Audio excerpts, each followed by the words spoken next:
Recurrent rest desk. Um,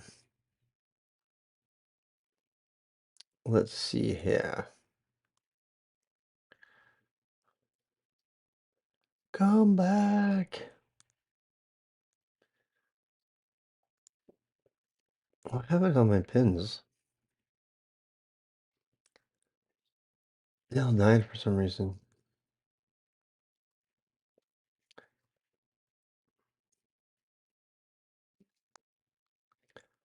Mm-hmm. Oh,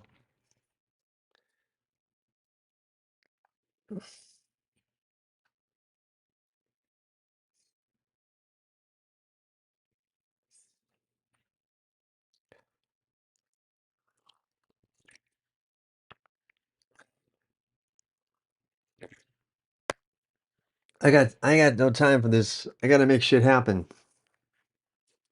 As even knows, I don't know. It's not even worth worrying about, right?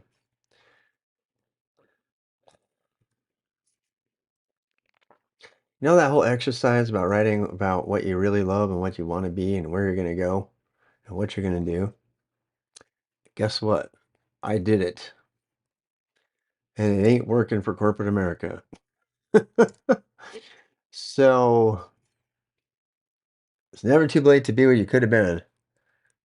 So I'm gonna spend a little bit of time writing my own 5-year plan really quick here. Since I just woke up, I had this amazing inspiration when I woke up, and it's kind of already kind of materializing with uh the private mentoring that's been happening. So um I want to play around with some ideas here, and I'm actually going to write mine.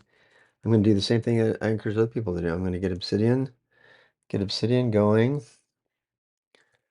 and I'm gonna start writing some dreams down. Um,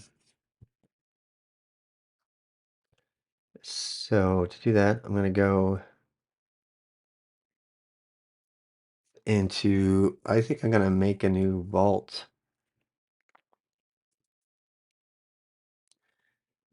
I think I'm gonna make a new vault. Yeah,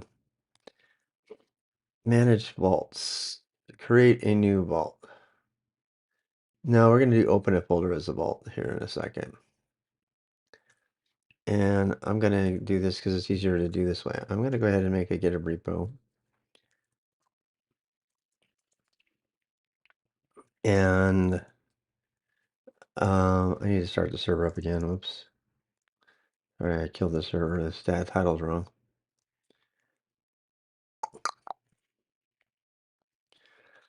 Uh, wait. Service. Ah,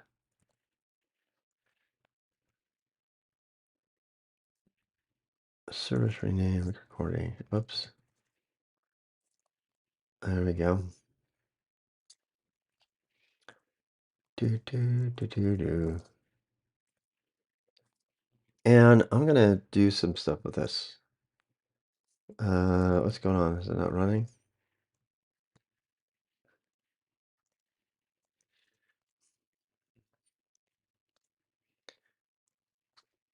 Running service rename. I guess it didn't. I must have killed it. Huh.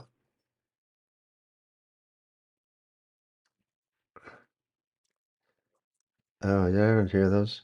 Hope I didn't. Copy conversation. Am I in co-working? Oh, I changed my category to co-working. And I need to make some code that will change my category to co-working. Yep. Working and studying, save. And I'm just gonna trust that I have good internet. I have one whole person watching my stream, some one faithful person. I'm such a killer streamer.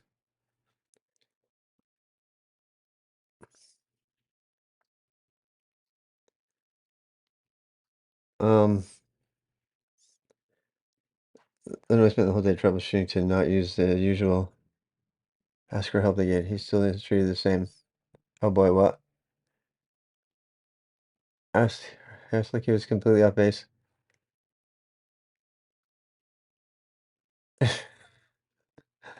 Oh boy.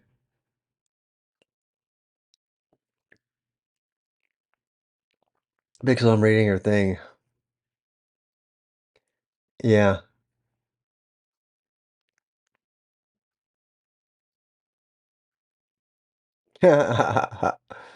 Oh, I feel your pain. I feel your pain. I totally feel your pain. So, how can we find ways to I think one of the biggest things is living with less. And this is one of the reasons I'm really glad we're going through this. Because if your conclusion is you want to do something that's more valuable, that's more meaningful to society, almost always that means you're going to be making a lot less money.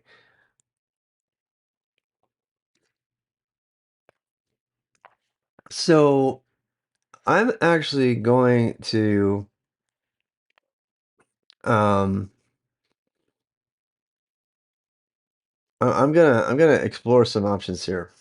So one of my options, of course, the tech mentor is going to talk us out of the techers. No, I mean I still think you should do techers if that's what you want to do. I'm still doing to do tech. I am the guy who will tell his ass straight. Well, I'm sure you are. I'm trying to not be that guy myself too.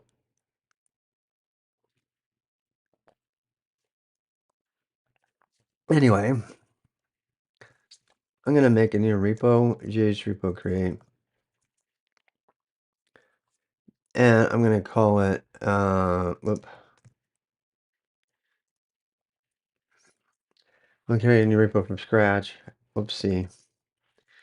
We're gonna call it is there already one called career? Nope.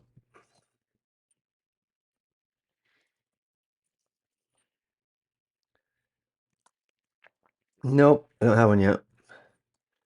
Repo create, repo name, career, and artifacts Rob description, private repo containing career aspirations and notes. Visibility private. Would you like to read me file? Yes. Can ignore. No, because it's going to be Obsidian. Would you like to let a license? No. Career. Did I spell it right?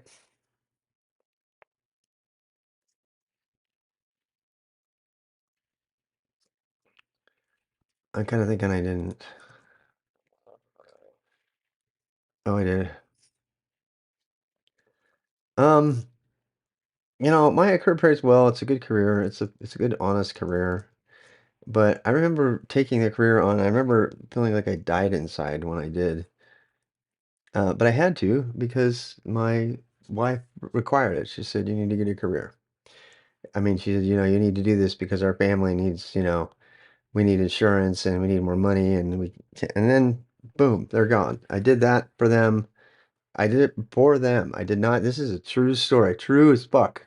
I did that for them. I was much happier with lower income and making ends meet being the skill stat guy, and I did it. I did it, and I don't want to do it anymore. Even though I still want to work in tech, even if it's at my on my terms. Career puzzle, yes. Career. All right, so we're gonna open this as Obsidian. Open a new vault. Where's Obsidian? Obsidian. Did it turn it off? Must have. What's new in Obsidian? Oh, great, a new one. This really says open a command line interface. Nice. Backlink queries bases. Yeah. Yeah, Obsidian is becoming everything I was making was that, so I'm not going to make that. I'm going to spend time doing what I really want to do, which is not that. Check for updates. I love it when people make tools that I was gonna make, then I don't have to make them. I do. I don't care if it's proprietary. I'll give them all my money. Take my money. Shut up and take my money. Hey Snow, how you doing? Better spell where the cord is. Poor guy. It's hard to do this stuff online in front of everybody. We don't want that. We want a new vault. New folder. Vault, manage vaults. Create new vaults. Well, no, create folder back. Let's see, open a folder as a vault. That's what I want. We'll go one up from here to Artifact Shrub and go to career, open, download Obsidian and work to browse all the agent MD files they've been making. Yeah. Yeah. This is true. So, I'm actually going to make the main branch the main readable thing here. But that's fine. This isn't going to be read by anybody.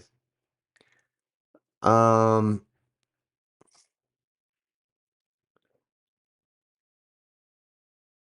let's see.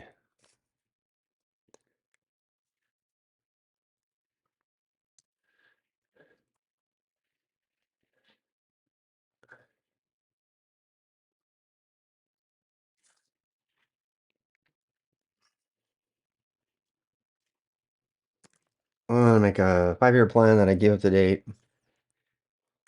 I want to make a skill stack. What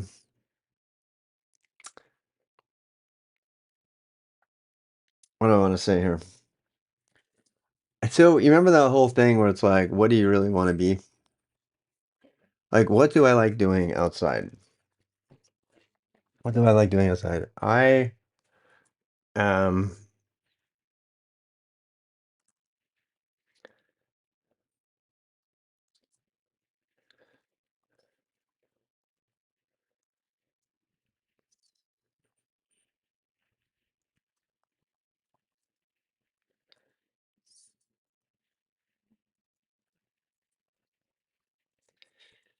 all right. So the first one is ride cycling up and going. I would love it. Clubbing. I do want to club.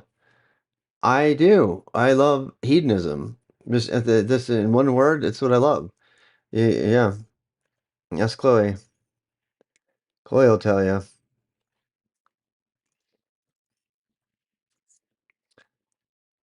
What is hedonism? Can I get a double helping of conversation? Yeah. If I'm looking for hedonism, I spelled it wrong. Hedonism is a philosophical idea that basically says pleasure is the most important thing in life and pain should be avoided. I don't agree with that. Guess I'm not a hedonist. Do what feels good. I do. There's got to be is there any philosophical variation that is okay with pain and suffering if it is dedicated to reducing it for everyone else? A heathen. They're circulating around short versions. Simple as to say it's not okay to accept pain and suffering and make meaningful. Pain and suffering bring meaning here if you clarify ideas. Buddhism, Bodhisattva. I tend to be Buddhist. I tend to be Buddhist. I actually was practicing Buddhism in light. There was I tended to be the Buddhist. Today I was meditating while I was getting my tooth work on. I'll accept suffering if it helps others escape it. That's not just allowed as seen as a higher form of compassion. Utilitarianism, especially altruistic version. Benjamin Franklin is a fucking slave owner. Don't show me anything he has to say. Um, Classic utilitarian says, maximize overall happiness, minimize suffering. Uh, hey, Damon, how you doing? So you came in right at the end. I didn't realize you were ending. I just needed somebody to raid. I didn't even stay around that long. Modern versions less of effective altruism. Take this very seriously. Hey, Dima, do you want my road bike? My Damane? What size bike do you ride? You already have a bike though, right? I'm getting rid of my Damane. So, and I don't have I don't really feel like I might sell it at a swap meet here, but anyway. You own the painted steps if it reduces more suffering overall. People deliberately sacrifice camera. And by the way, Dima, I'm finding all kinds of cameras. I'm gonna send a camera to I don't know if she wants it, but I'm gonna send a camera to Ugly, send a camera or two to Ugly. I'm basically just seriously downsizing. I was going through my stuff today and take my power meter. You want my power meter? Okay, you can have it. I don't want it. I have two sets of power meter hubs. I Yeah, I could probably sell those though. I wonder how much I could get for them. I bet you I could get 100 or 200 each. Yeah. I tell you what, guys, let me wait and see when the first uh sports like selling your gear comes, and anything I have left over. No MacBook. I'm keeping that. Why do I buy stuff and give it away? Because it's how I'm coded. You'd be willing to pay for them. Hmm. Yeah, I mean, I'm not asking much. So, anyway. You should tell local, I'm sure custom shipping. Oh, yes, that's right. You're in Canada. I forgot. Um, Christian ethics, self-sacrifice, agape. Mother Teresa was a pain. She was not who you think she was. That was all a facade, almost all of it. Greater love has no one in this. Take down like no bullshit. That's bullshit. Viktor Frankl. Now, I think I might be an existentialist. Humans can endure immense suffering if it has meaning. Source of meaning is serving something beyond yourself, especially helping others. So suffering becomes not just tolerable but transformative. I think I might be a nihilistic optimist. Stoicism, accept suffering, act for the common good.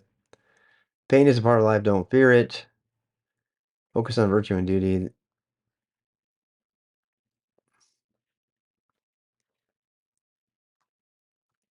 Everybody has read it.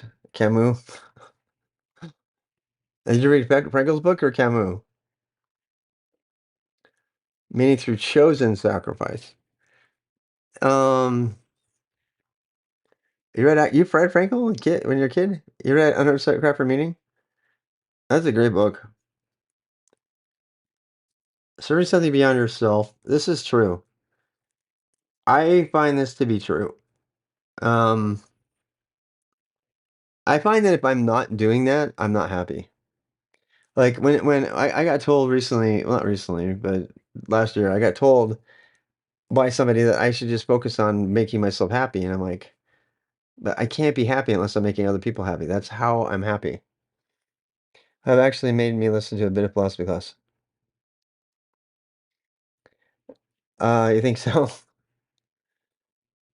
We read that, and then Boy in Striped Pajamas. I haven't read that.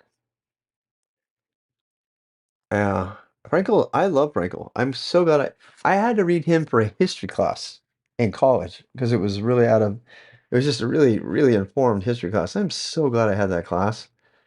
God bless education. You just don't know because that's where all the good people are, like the mentors and the teachers. They're there, suffering, making nothing, having to defend their existence. And then they come along and they really transform somebody's life and they don't even know it.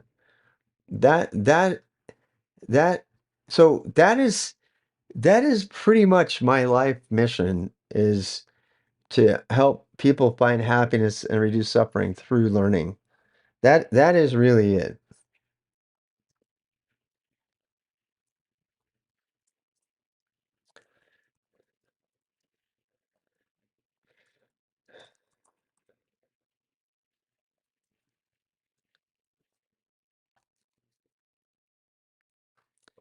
Um,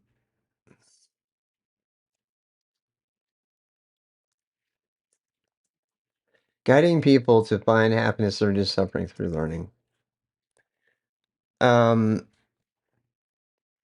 and that's it. And that means I'm learning everything. Sociology.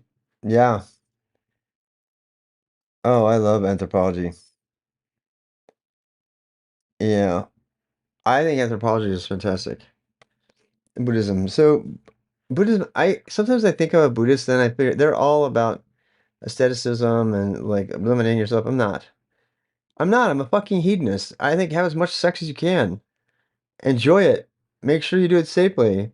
Enjoy all the pleasures of life that you possibly can in every way, and then burn that body out before you leave this earth without destroying your spirit.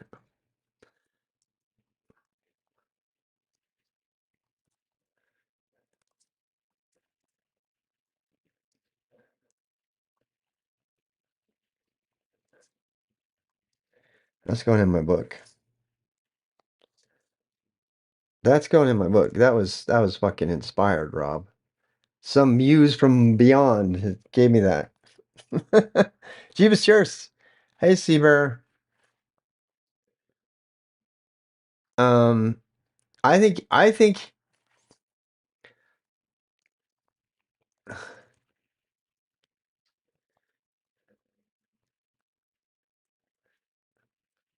one's body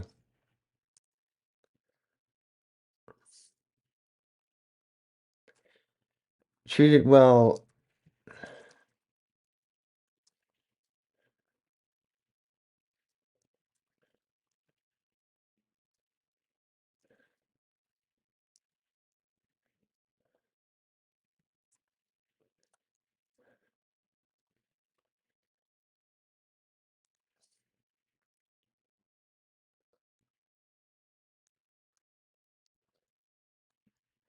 It's like the whole and lifelong. I mean, like ancient conversation about it. With is the mind more important than the body? So there are a lot of artists who think that who let themselves go and they pursue academic pursuits and philosophy and writing and painting and stuff, and they think that's more important than maintaining their body. They have no desire to keep their body up. Their body is an annoyance that allows their brain to exist. And there are a lot of academics like that. There are artists like that. They value academia and the mind above the body. And I don't have a problem with that. That's if that's what they choose. They can choose how they want to spend time on Earth. That is up to them. That is not how I choose to live. Um, is it a farce that the things that make it pleasurable to have a body are all nature's trolling us into doing what nature wants us to do? Sure ain't God. That's for damn sure. God doesn't want us to fuck everything that's moving on and that's a natural instinct. So that means that nature, and then stupid people say that Satan is behind that. I don't think that at all, and I think if you think that, you're stupid. But you can think that. You can still be stupid and think shit like that. Doesn't mean I have to agree with you or think you're intelligent.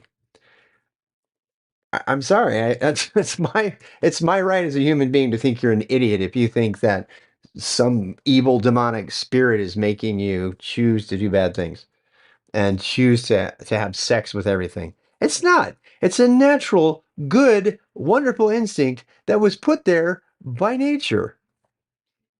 Stop making it bad. It's not bad. God gave you that instinct. In fact, we used to learn that in Mormon Sunday school. God wants us to fuck. The fixable? No, I'm getting a new wheel set on the fixie, so you should not panic. That's what I'm saying. Actually, while you mentioned that, I want to go look at something really quick. State cycles. I want to buy a new hub because I want to rebuild the wheel set. Give me 1 second, wheels. Again, there's no agenda here. We're just conversating, and God wants us to fuck. God put us here. God put us on Earth to fuck. Actually, no. Nature wants us to fuck. Nature wants us to fuck. It's not bad. It isn't. God did not make nature.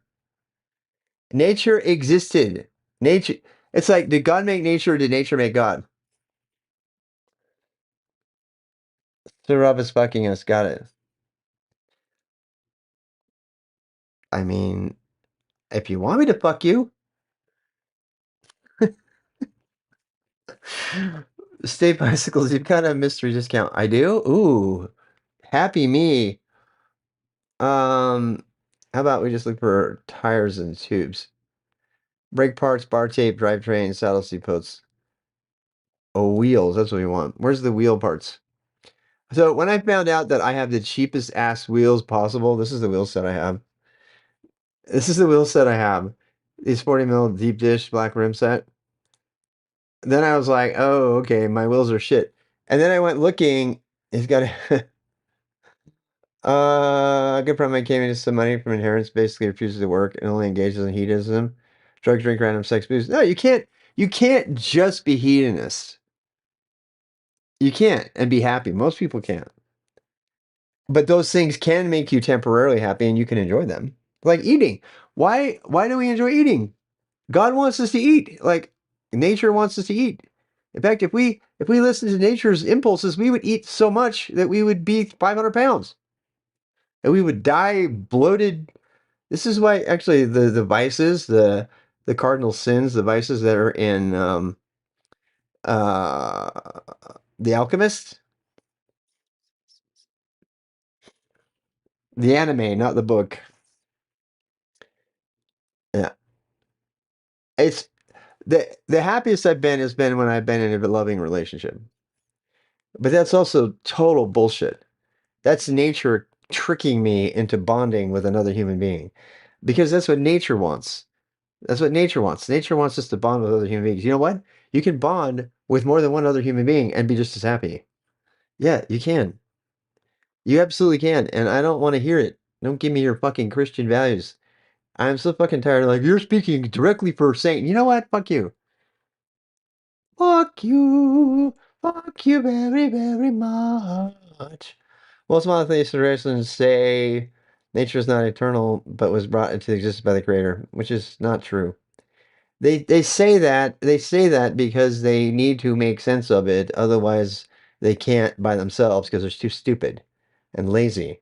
Most humans are too stupid and lazy to actually figure out their own way. So what do?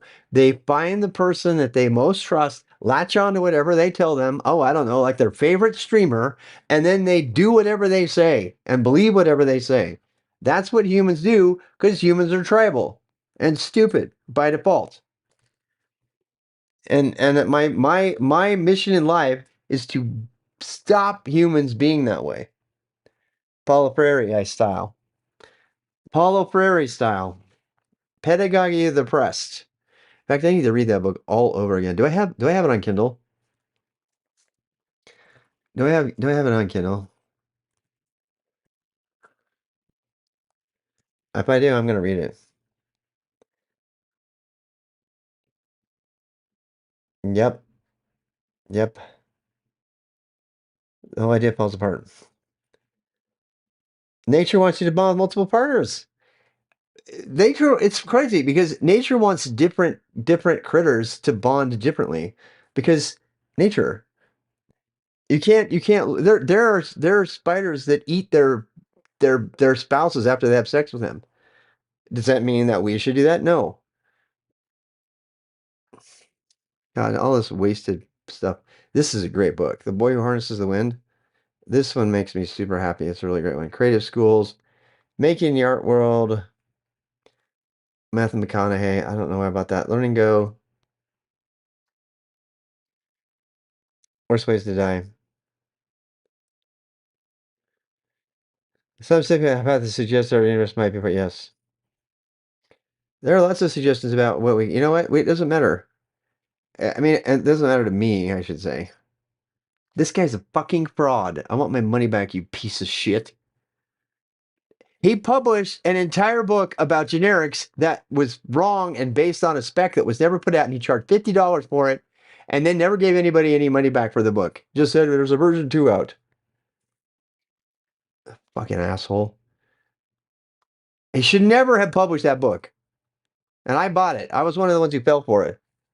And I learned it wrong. I learned generics wrong, and I had to learn them right by reading the actual spec because he tried to beat everybody to the punch. This is why anything from Pact Publishing, oh my God, vaginal absorption, I think that would be awesome. The way that they go out. You can make an argument that the metaphor for that goddess is life. That you have a flash of hedonist passion and then you're absorbed into the universe. Uh, every male spider's worth. Worth it. See? Imagine the orgasm nature gave that spider.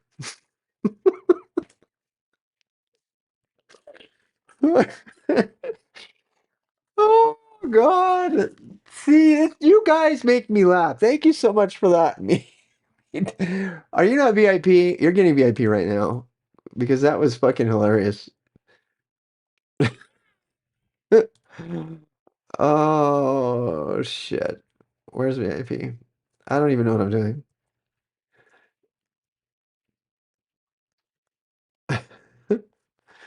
Did it work? Here, say something so we can see. VIPs. Is that even a thing? It doesn't do anything. Thank you for the quote, Pixel. Generic medicine, no. Speak meat. Meats is a follower of very few words, but they're hilarious when they are said. You guys, you both had a quote at the same time. I don't even know what I'm doing. I never know what I'm doing. Why would you quote me on that? It's like, I guess it's fine. Where are my VIPs? Beach is just small gravy, Dimitri. Beach is just small gravel. My nipples are sore. They are sore. Nature wants us to fuck. It's not bad. I am not spewing Satanism. I am just reciting what is obvious to anyone. Nature also wants us to eat meat. Yeah, that one will mess you up. Did you hear that, Mobley? Dude, I love your music. I love your music, but what's up with the fucking tats, dude?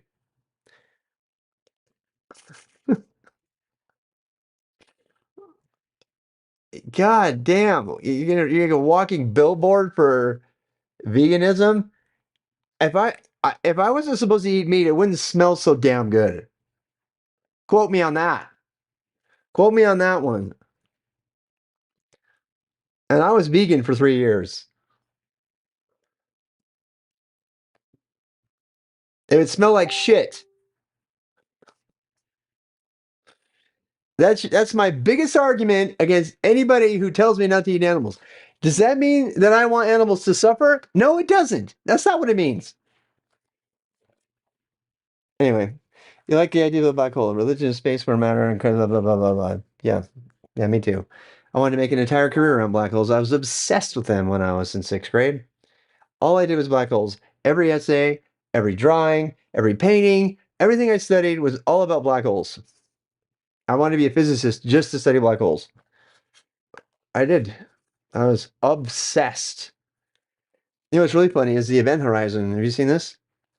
They're now starting to think that we might be in a black hole.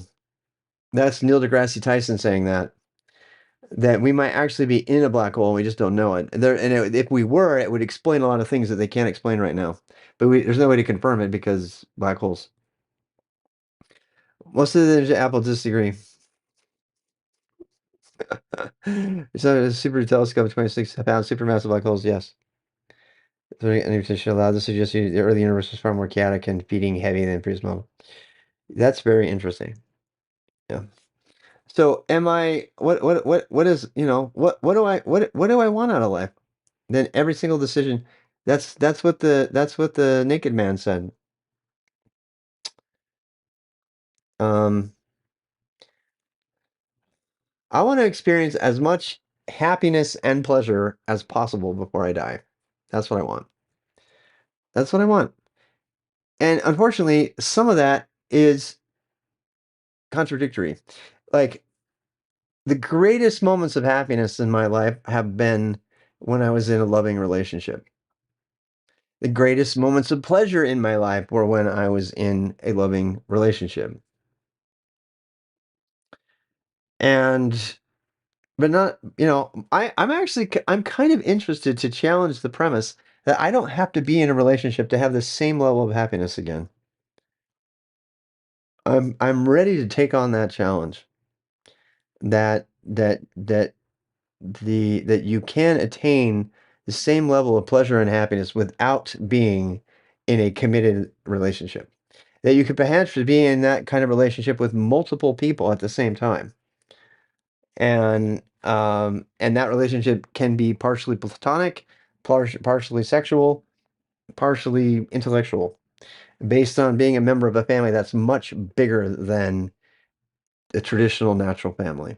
And I think it can be attained. In fact, I think this is one of the reasons that you find so many over 50 nudists, because they are exploring all sorts of things that they weren't allowed to explore when they had boundaries, when they had, stuff that they had to to to do. And I'll never forget when I went to that hot springs. I was biking down from the top of the mountain by myself. I mean, I did some stupid shit.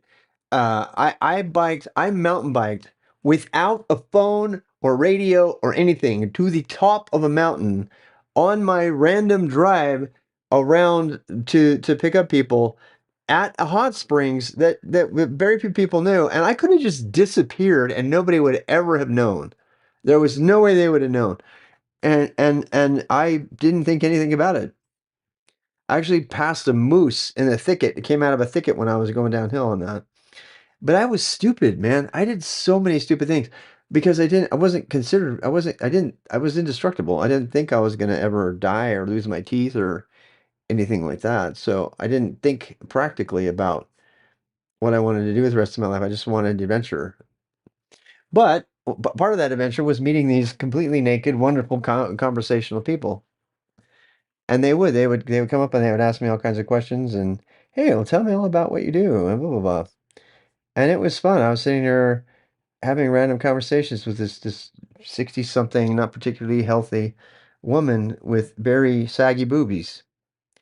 But she was beautiful. She was so beautiful. She was beautiful. You could, in her eyes, she was beautiful. Her body wasn't attractive at all, but her eyes were beautiful. And I really want to put that in my book, actually. I'm gonna put that in my book. Where's my book? I gotta put that in my book. Orgy of Existence. Sovereign recurring drama. Oh boy, here we go.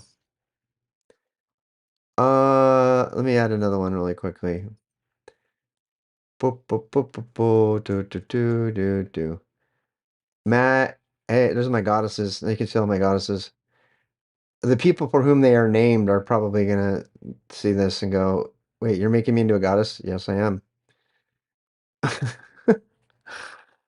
All right, so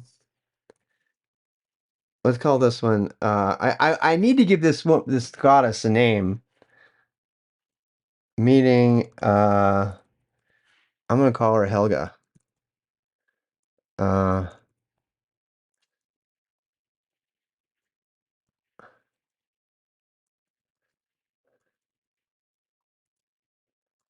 Goddess of uh aging, wisdom, and freedom.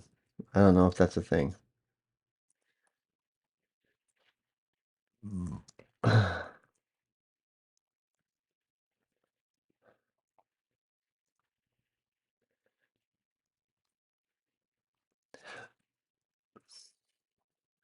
I've had so many experiences that I just can't. It's like people know me and they don't know me. Yeah, I had that I was talking to my mom once and I realized just how much we actually know each other. I mean, how little we really know. And this is somebody I grew up with, and both her of me, right? She doesn't. There's so many people, and I keep finding things out about my siblings too. Anyway, um, that's all of. Oh, I actually added Git to this. Yeah, I added Git to it, and I did have to pay. So there. Having a sex can never be casual. It's an inherently intimate act. I don't agree. I I don't agree with that. I have a lot of evidence to the contrary. However, I do think that well, one of two things is true. Either what you say is true, that any act of sexual attraction is inherently intimate, which is a really fair hypothesis. I totally see where that is because it can definitely lead to that. But or that um well, I guess what I'm trying to get at is that the inherent intimacy that's provided by sexual attraction is nature trolling us. And if nature's trolling us, nature wants us to bond in order to have more babies for some amount of time, at least particularly up on the female side.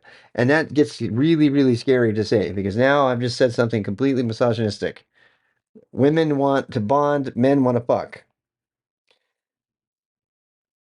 And that has been my observation. Of course, I was raised Mormon. So, but that's not true of everybody. That's not true of everybody. If the accounts that I've had with certain people, I mean, I met somebody uh in high school that a woman that I dated, I kind of can see her in my mind's eye, and she was born to fuck. She was born to fuck. She lived for fucking. She never wanted to have a kid. Kind of Sex in the City thing. Um, and she didn't bond with the people that she fucked with. Is it because of trauma? Maybe. Is it because it's just a natural person? So anyway, that doesn't necessarily mean we should be prudes. We've seen enough polyamorous relationships in time. The polyamorous relationship thing, the whole idea of having like two. First of all, I could never have two partners. I know this by objectively. I have objective evidence to suggest that there's no way I could be with two partners at the same time. It's impossible. One woman is hard enough to take care of. Uh, in every aspect, not just sexually, in every aspect, one woman, one partner, even if it was a man that was feminine, which I know we're having fun writing here and reading and thinking, so I'm being really open, but yeah, I don't care what you are. I don't care what you are. I'll fuck you if you're hot.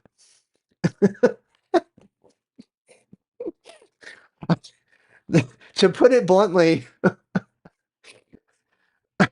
to put it very bluntly, but see, part of this is discovering who you are. It's discovering who you are, who you want to be, what makes you happy, what makes you truly happy. Um, what if it was one woman and one man? Yeah, such is life. And like almost no one actually knows you. I think okay, so let's get to that's a more valuable thing to talk about. It's just like knowing who you really are. I don't think most of us even know who we are anyway. I think that is the purpose of life, discovering who we are. Discovering who I am. And this is one of the three questions we used to teach as Mormons, right? Where did I come from? Why am I here? And where am I going? And everybody asks those questions.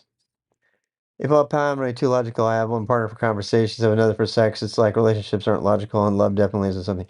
Yeah. So this is a very regular dynamic in committed marital relationships.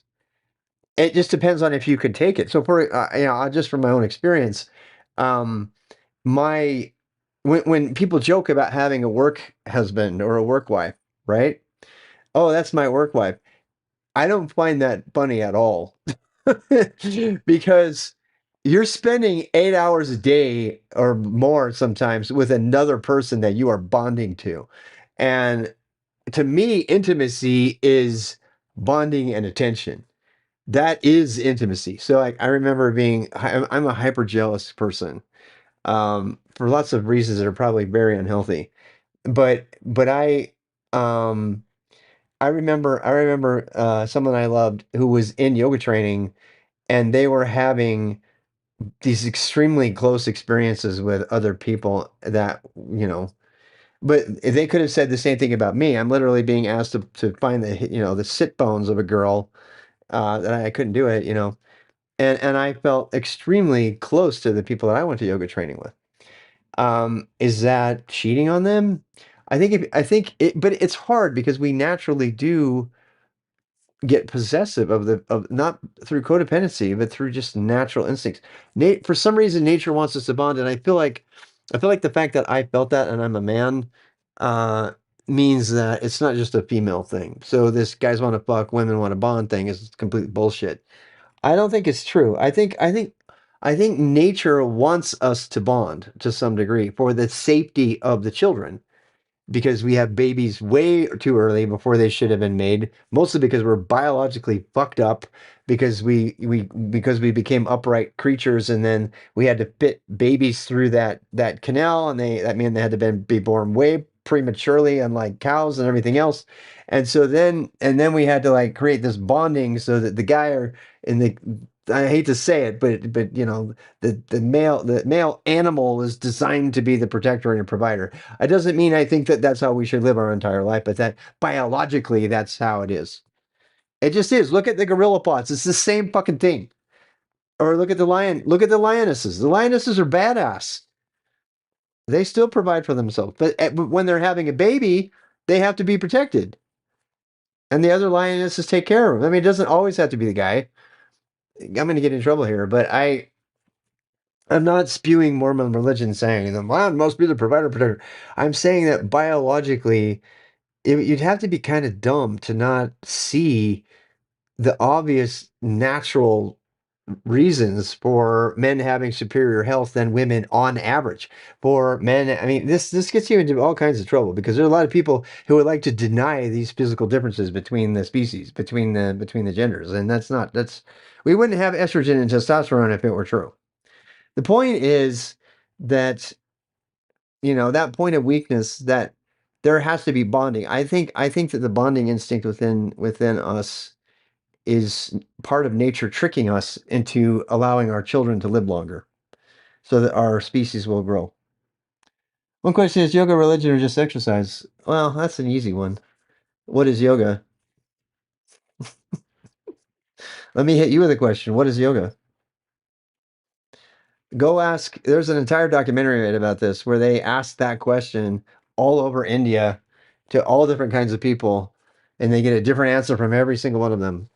They go up to the north, and it's one thing. I mean it. If you can tell me what you mean by the word yoga, I can answer the question for you. If you ask an American, that's pretty obvious. It's just exercise. It's Pilates on steroids with the mental component. The end. That's you know that's yoga here for most people, unless you ask a hippie, in which it's just like it's a way to channel meditation, and it's about body and balance and everything. If you can go to most towns, this tiny little town, there is a hot yoga tight $500 yoga pants studio, and then there is a generally we accept all bodies yoga, where there's Ganesh and the Bodhisattva tree and everything like that around, and they spend a lot more time talking about intention and chakras, but overall the bodies are less hot unless they're heated by the hot yoga space. I'm just telling you the facts. If you were to report on that, you have gym yoga and you have mindful yoga. Mindful yoga doesn't produce the same results physically, but it does make for a more well-rounded person. And the best is in the middle someplace, in my opinion, which you can find. Yoga poses were like shunts and certain India gods or something. Um, that's yeah. I mean, we could talk for hours and hours and hours about yoga. Yeah, I mean, I've spent more than at this point probably more than something like 4 or 5 thousand hours studying yoga. Um, because I really honestly thought yoga was the key to understanding a lot about life and stuff. I don't believe that anymore at all. Yoga is just another thing that nobody can quantify. It just comes from a different area of the world. Um, so yeah, I mean, but does that raise the question, how much yoga do you want in your life? I like meditative yoga, um, like Tai Chi. Tai Chi, if you go to the East, you can find a lot of ancient practices that are as old as yoga, some of which are much older, like Tai Chi, or any of the martial arts, and and stuff. Anyway, it sounds like I have a face here. I gotta do something. It sounds like I have another thing open here. I need to check something really quick. Yep, I did.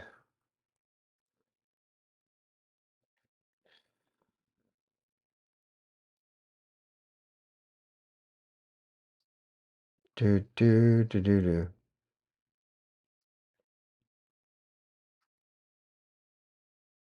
do do do do do do do do do do do do do do.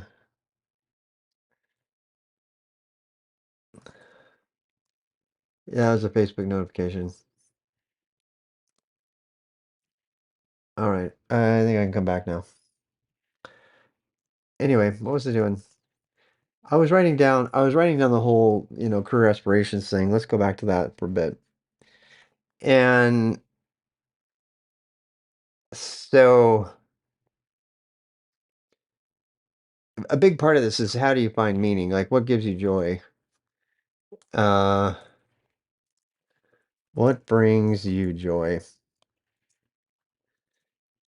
And this is super important that you understand this. Before you can go into and a lot of this was talking about fucking and sex. Sex makes me happy. Does it give me joy? Maybe not. Because of the bonding thing, which I think Chait mentioned, or Shars, or Virgil. Virgil maybe mentioned that.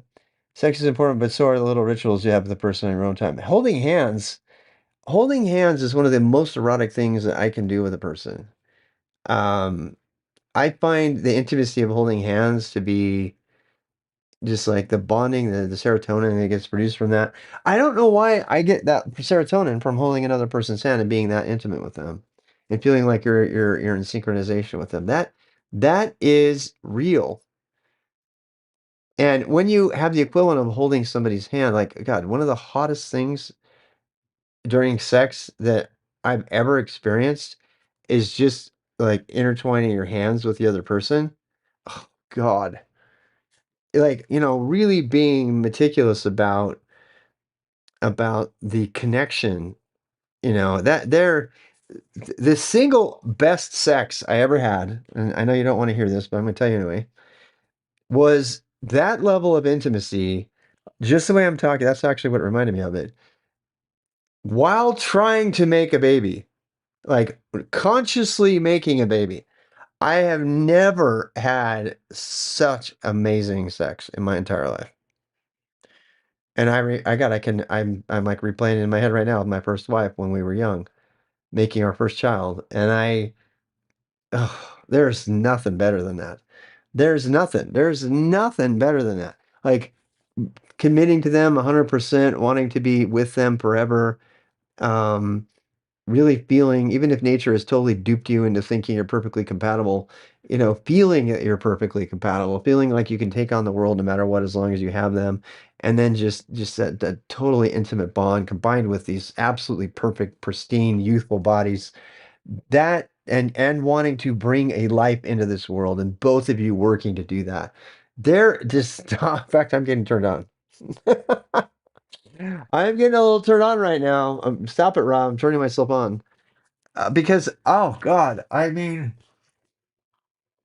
nature has really, really, really tricked us. I know, stop. Nature has really tricked us into thinking that is the ultimate sex. And I think it's a total fabrication. I think it's all a product of natural evolution in our brain. The same reason meat smells good and shit smells bad. It is millions of years of evolution that has caused us to trick ourselves into thinking that that is the single greatest thing that you can do as a human with another human. There's no spiritual basis for any of it. I don't think there is at all. I think it's completely and 100% explainable through chemistry. But that chemistry, the origins of that chemistry, the origins of nature, that does raise the question of God and religion. But yeah, right.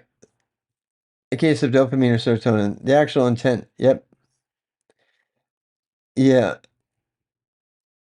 Why does everyone watch TikTok? Because some people like to smell their dirty socks. That's why. And there are some people in the earth in the world. They make jokes about this. This is kind of like Seth Rogen humor.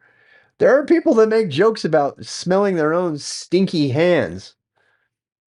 That they or that God.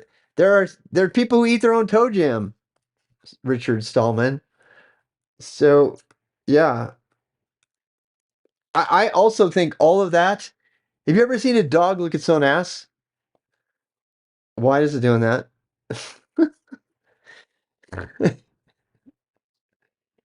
If you're a guy, have you ever pissed and had to like have a shiver to shake your cock so that the pee could come off of it? Have you ever seen a dog do that when a dog is pissing on a fire hydrant? They do the same thing. Because some natural instinct in us is like, okay, the animals that like shook the pee off of themselves, for some reason they succeeded to live longer than the other ones. Why on earth would you have that instinct if it was not from some natural thing? Why do you have a vestigial tail? Why is our nose so fucked up and so designed so horribly?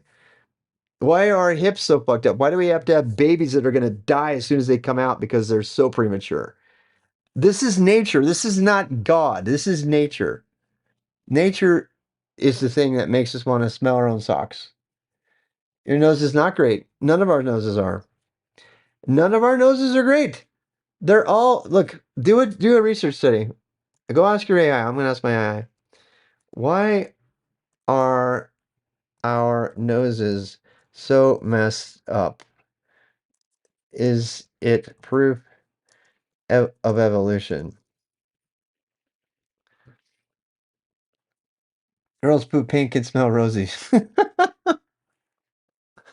Our noses are kind of messy and compromised. They don't fit really well with how evolution, not proof of strict sense.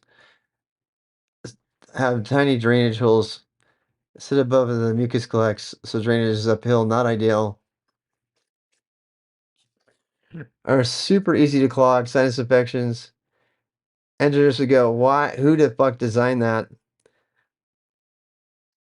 Modify is just enough to survive and reproduce. The whole structure got repurposed and tweaked over time.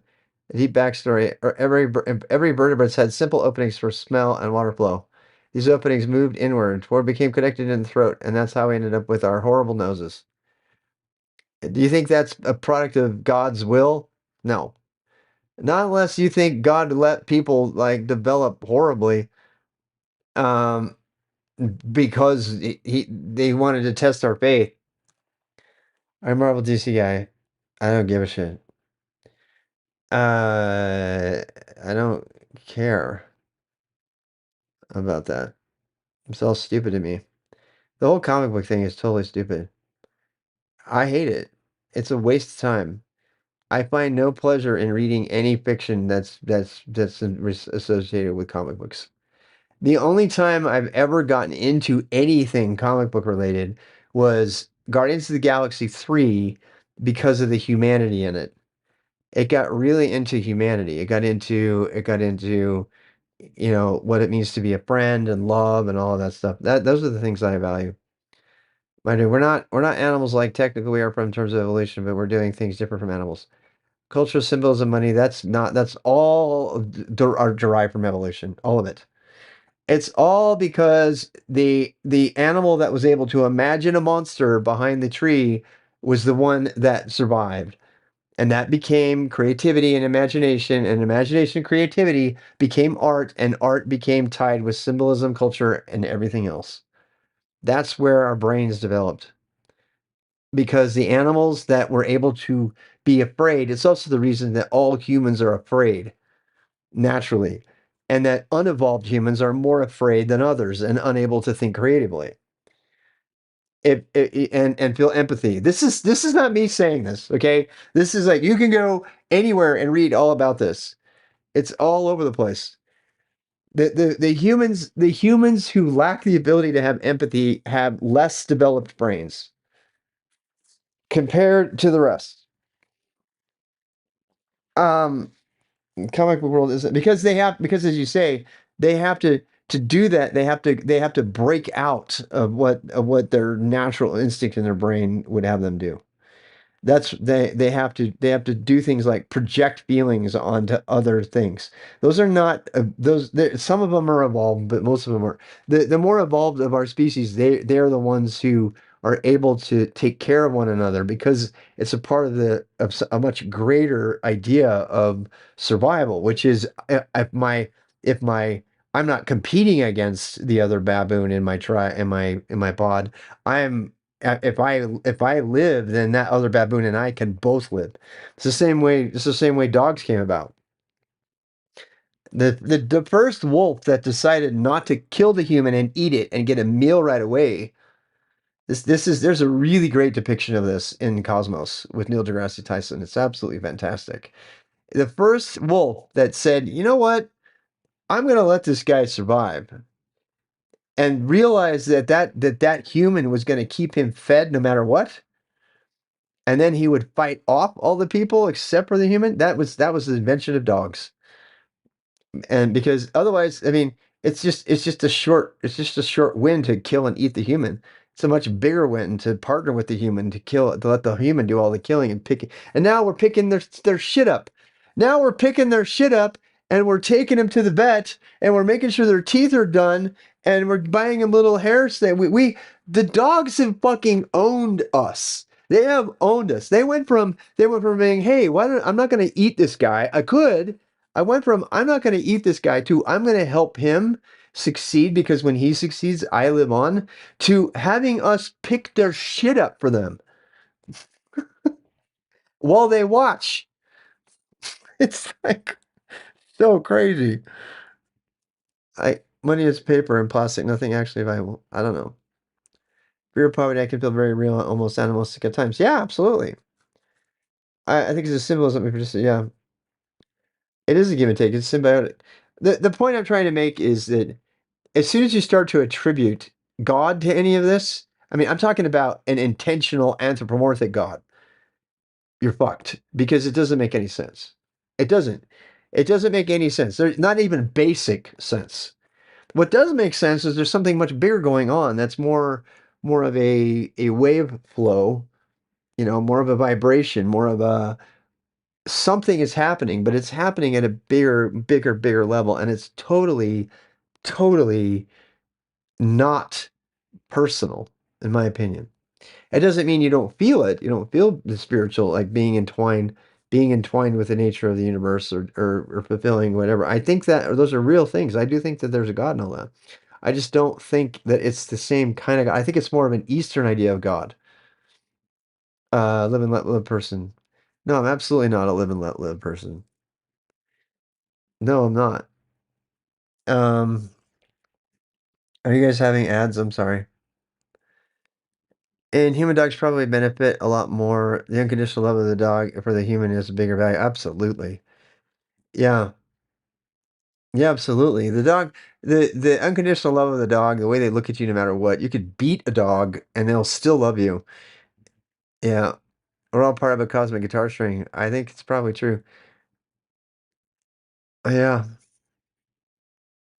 I won't know, but I'll know before you. I'll be dead. If there's any knowing at all, I'll know it pretty soon. But I don't want to get out. I don't want to check out. I don't want to check out of this life too early. It's an accident that I'm here, but you know, it's actually not an accident. It's a farce that I'm here. It is. It's an absolute farce that I exist. That who believes that? What philosophy believes it is a complete joke and a farce that we exist at all without asking to exist? One of the worst beliefs that I ever believed as a Mormon was that I chose and I was valiant in the pre-existence to come be on Earth so that in a blink of an eye in eternity I could prove my eternal fate, which is absolutely fucking stupid. I just can't believe how stupid I was to believe that. It's so stupid. The idea that you lived for an infinite amount of time as an intelligence before you came to Earth, and that the plan from the most intelligent, perfect being in existence, God, that the plan for our eternal judgment and damnation and progress is that we would go to earth for in the period of 80 years, and for all the humans who died at 40, and that in the space of 40 human years that God would have enough information, or I'm sorry, that we would have learned enough about ourselves to know that when God decided our eternal fate for all of infinite future would be determined by 80 years of existence. The idea that anybody would think that that is an accurate, wise way to go about it, that the most intelligent, most intellectual, most well-rounded, whatever you want to call it, most happy, most joyful, intelligence to exist, that God would think that that is a thing, proves that that God can't exist, because that God would have to be a fucking moron. How I cannot believe that I let myself believe that. And you know what? I questioned it. I questioned it when I was a kid. When I was a kid, I was like, this doesn't make any sense. This is like taking a pop quiz to determine your infinite worth forever, and whether you can live on and have children and be married if you're a Mormon, and have eternal increase, which means as many wives as you want, and your own planets and all of this stuff. This is all going to be decided by this like 5-minute pop quiz that I might pass or fail. Oh, did I walk into this evening? Hi, Synthwave. How you doing? Intel 150 has already been bored. Yeah. 58 is young. I know. String theory. I know. You want a planet? Join the Mormons. They got planets for you. But you got to marry for time and eternity. Got to make sure you got to get busy having those babies. Yep. And then you got to find a Mormon woman who'll like be okay with being told that she can never hold a priesthood and that she's supposed to stay home and have babies and raise them. And that you're supposed to make all the money, because that is doctrine. That's not just something they're going to change their mind on. They codified that into the Proclamation on the Family in 1987 to make sure that nobody questioned it ever. Yeah, let's not talk about Mormons. Let's please not talk about Mormons. I have a lot to be grateful for being raised in the Mormon Church. I really do. They taught me a lot of things like music appreciation and communication and leadership and um, the ability to care for others, and that we should care for others. I mean, I learned a lot of things in the Mormon Church, but boy, did I learn some fucked up shit. I mean, I really did. Albert Camus. I figured they were going to talk about Camus. I need to read Camus again. Wait, I didn't sign up for this, so now I'm just here. Yeah, this is how I feel. There was no free will involved with my existing. And to believe that you absolutely this the Mormons are so they're not just the Mormons. There are a lot of religions that will lie to you, and they will tell you that they'll make up an excuse for how you came here, and it's always really wonderful. It's always like, oh, you were valiant in heaven, you chose to came here, you stood by Jesus, thank God, because if you didn't, you would have ended up with Satan without a body. And by the way, if you were kind of like on the fence about it, you came here as a black person. That is not an exaggeration. I can quote at least 50 places in Mormon history where they say that the reason people are black is because they were less valiant before they came to Earth. That is a fucking quote from Mormon theology, from the prophet who was the prophet of the church at the time. That is not something made up. That is not something they can like pussyfoot around and say that didn't exist anymore. And it's not just the Mormons who said that. If you go back Billy Graham, any of the Christian religious people who lived during that time, they all of them suggested that the reason that people are black is the curse of Cain, and that was made because Cain came down and Cain was blah blah blah, and Cain was possessed by a spirit that was not as valiant as the white people. Fuck that. I cannot even believe that that existed. It just makes me so sick to my stomach. So, you know, in the Book of Mormon it says, yes, and if they marry, if a Lamanite, if an Indian, which is what the Lamanites are, if a Native American were to marry into the white thing, then their children would become white and delightsome. Oh my God, it's just so fucked up. How the fuck did I ever go? You know what? To my credit, I never believed that shit.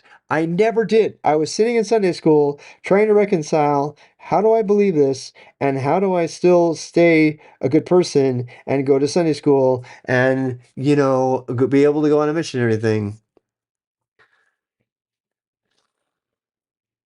Sounds about white. Oh my God. And then they had the revelation in 1978 that black people can now have the priesthood. Aren't you happy? In 1978, they're like, hey, guess what? God has revealed that everybody can have the priesthood and go to heaven now. Before it was like, you might go to heaven as long as you're valiant and you turn white by the time you die. I'm not even kidding. Like when you would become white and delightsome, you would die and then the curse would be lifted from you. I mean, like I could just hear black people, I could just imagine black people thinking, wait a second, does that mean my kids are not going to look the same? Are we going to look white when we go to heaven? Or are we still going to be black? What's the deal? And yet they still joined in droves. Africa was like massive. The African. That's what kind of one of the things that made it happen. People were baptizing people from Brazil, and the missionaries were going to the stake president. They're like, "Hey, can I baptize this person? Are they black?" And I'm like, we can't tell, because how do you tell? How do you even know somebody's black? And so they started the church. It's absolutely hilarious. It's so hilarious and so fucked up at the same time that it's like the church started. I just have to laugh at how absurd it is. The church tried to like grow the Church of Jesus Christ of Latter-day Saints on the earth, and so they started going all around and like reaching out and going to taking it to all the corners of the earth, and they would go, and then they went to Hawaii and they're like, okay, these people are dark skinned, they're brown. They must be Lamanites because there's Lamanites that are really righteous. They were really, really evil, bloodthirsty killers. And then they convert to Christ in the Book of Mormon.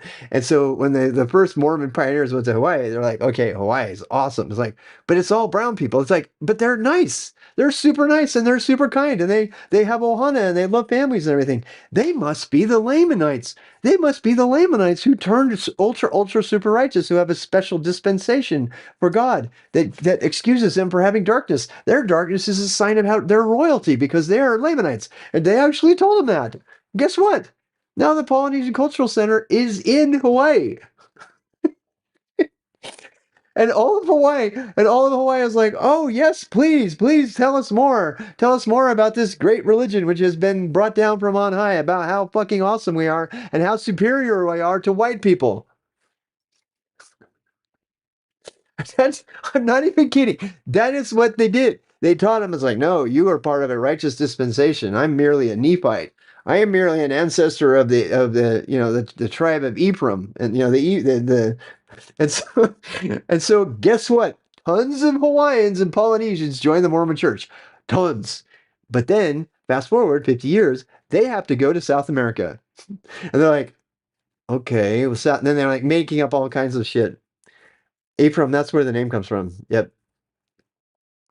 Yeah, Ephraim is from the Bible, but yeah, stick of Ephraim, blah blah blah. It's one of the 12 tribes. In Mormonism, you get told that you get a special blessing to tell you what you should do in life, and during that they tell you which of the tribes you belong to, and it's a really big deal if you're not Ephraim or Manasseh. If you're not Ephraim or Manasseh, if you're from one of the lost tribes, it's like, oh my God, you're one of the rare people from one of the lost tribes. It's a really big fucking deal. It is. It's like crazy. Um, and so yeah, the Mormons go down to South America and like, well, they already said that the Native Americans were Lamanites, right?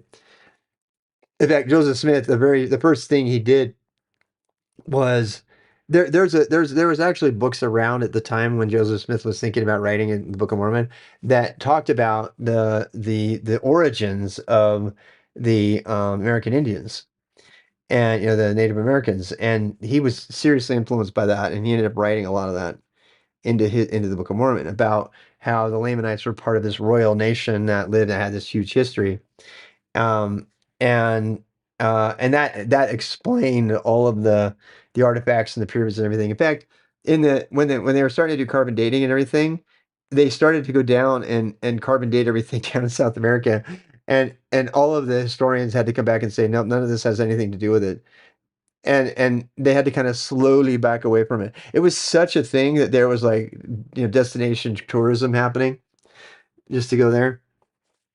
Are Mormons obliged to give regular money? Absolutely, 10%, or you can't go to heaven. You can't see your children get married, and they check on you every year. It used to be every year. They changed it every 3 years. hmm Because they were like losing people. I paid 10% of my income my whole life. That's why Mormons go into tech and stuff because they got to make more money. Why are we talking about this? Because inevitably I end up talking about it. But anyway, the big joke is that they started to go teach. They came to Brazil. They came to Brazil, and the Mormons didn't know what the fuck to do because in Brazil, it's not just they're not just Latin America anymore. Okay, I mean the Mormons had this nice, happy, convenient way to explore to explain Native Americans and Polynesians. They are Lamanites. Black people are descendants of Cain. Descendants of Cain are different than Lamanites. Lamanites are holy and they have this big, rosy, religious, you know, gift given to them because they converted in the Book of Mormon. Black people, no. The descendants of Cain are fucking low life, didn't choose Jesus in the pre-existence unless they were forced to, and they got forced to come here because they were the less valiant spirits. That is not exaggeration. I can show you tons of quotes direct from Mormons up to 1978, and some even as recent as these days, who are still saying this shit because they still think that black people are the descendants of Cain. So the Mormons go to Brazil. They go to Brazil and they're like, okay, we're going to go to Brazil now. And then they start seeing all of these black people, but they're not black and they're also not Spanish. They're not Lamanites. What the fuck are they? They can't figure it out. They can't figure it out. And so they start sending all of these letters and everything to the upper general authorities and are like, we don't know what to do. And then boom, suddenly from on high, the prophet has this revelation that says all black people can now have the priesthood.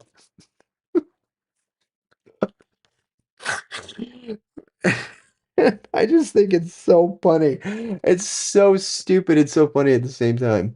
Like we can't turn away that 10% income from potential members in South America and down in there in Brazil. So rather than having to put all these wonderful, well-meaning, white people and newly converted, members down there through the ringer, because all these well-meaning, good, natural, humble people are asking one simple question: Can I baptize this person? Because if you're black, you can't be baptized. Yeah, maybe the black people should get a discount on their tithing. Oh my God. There are still people who believe this shit. And they still go to that Mormon church all the time. They go to that Mormon church and they think it's the greatest thing and they make all kinds of excuses for it. And and they just keep finding more and more shit and they just keep on believing. But you know why? Because it's all they've ever known. So they can't like say it's not true. They can't process it. It's like they still do. And so yeah, they said fine, okay, more black people can have the God. And it was like the thing that's so funny is how much it was celebrated as this wonderful divine thing, as opposed to being a well, no shit, dumbasses. There was no apology to previous black people. There was no, you know, acknowledgement that they weren't the people, the descendants of Cain. Not once has any Mormon ever come out and said, we do not believe black people are the descendants of Cain, because that's not what Mormons do.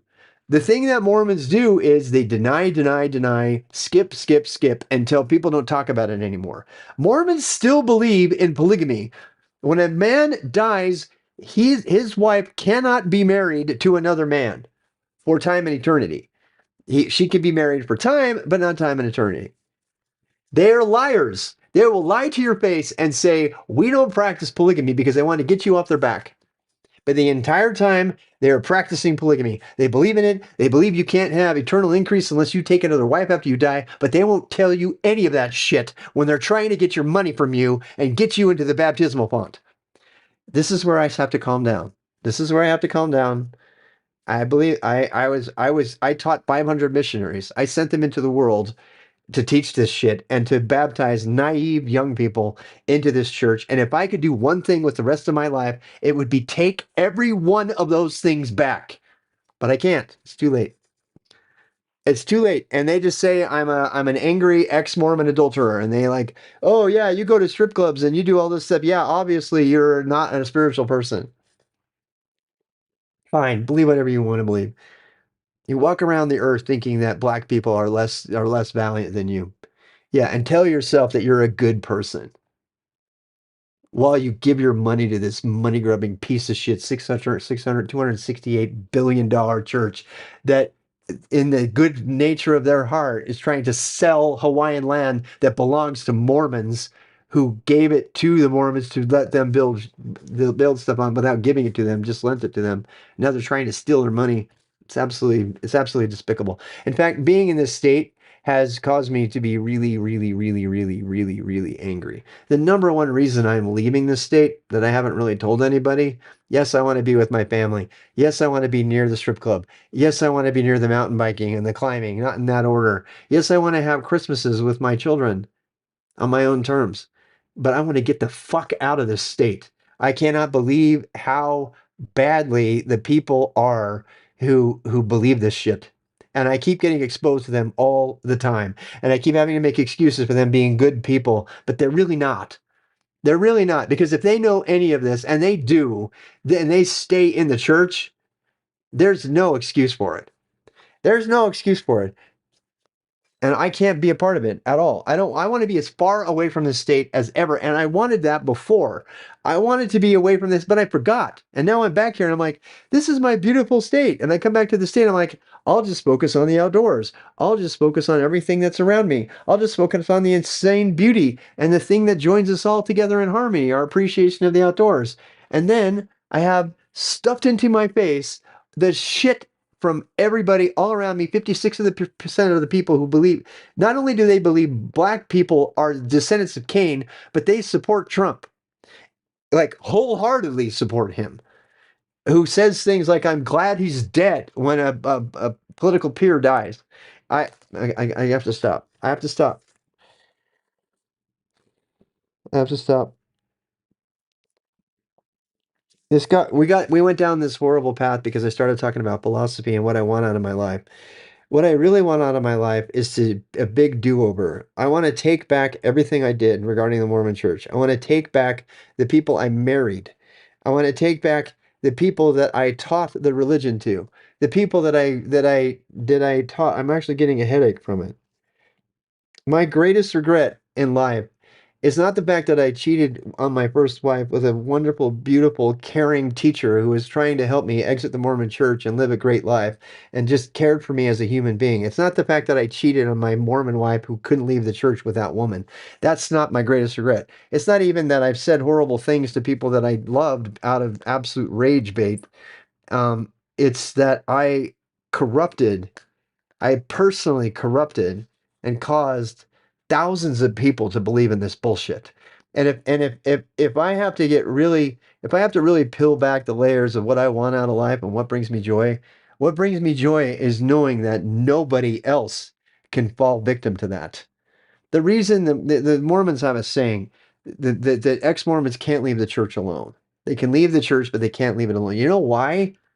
Because as soon as you discover, it's like leaving the Jim Jones cult, and knowing that it killed people and suicide, and then not making sure everybody knows about it for the rest of their life. It's like Holocaust victims not spending their entire life dedicated to helping people understand that the Holocaust happened, that it can never happen again.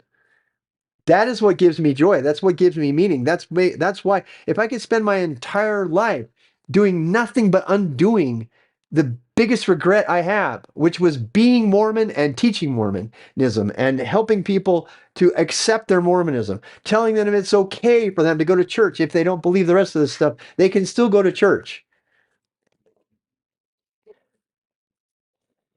I don't know. My biggest regret in life, if I could spend every fucking second of my life undoing what I did, I would. And that's what brought us to this conversation. What brings me joy? What brings me joy is knowing that I have kept one person from joining these fucked up cults that exist. The reason that incessantly watch and obsess over cult think, and the reason that Jim Jones happened, and the reason that the Branch Davidians happened, and the reason I am obsessed with these cults because the one way to make sure that we can all stay happy and live together in harmony is to protect each other from this kind of thinking. Brainwash as well. Be kind and compassionate with yourself about it. I was definitely brainwashed, 100%. I I want to protect people from brainwashing, and I don't know how to do that. I think teaching people, guiding people to find happiness and reduce suffering through learning.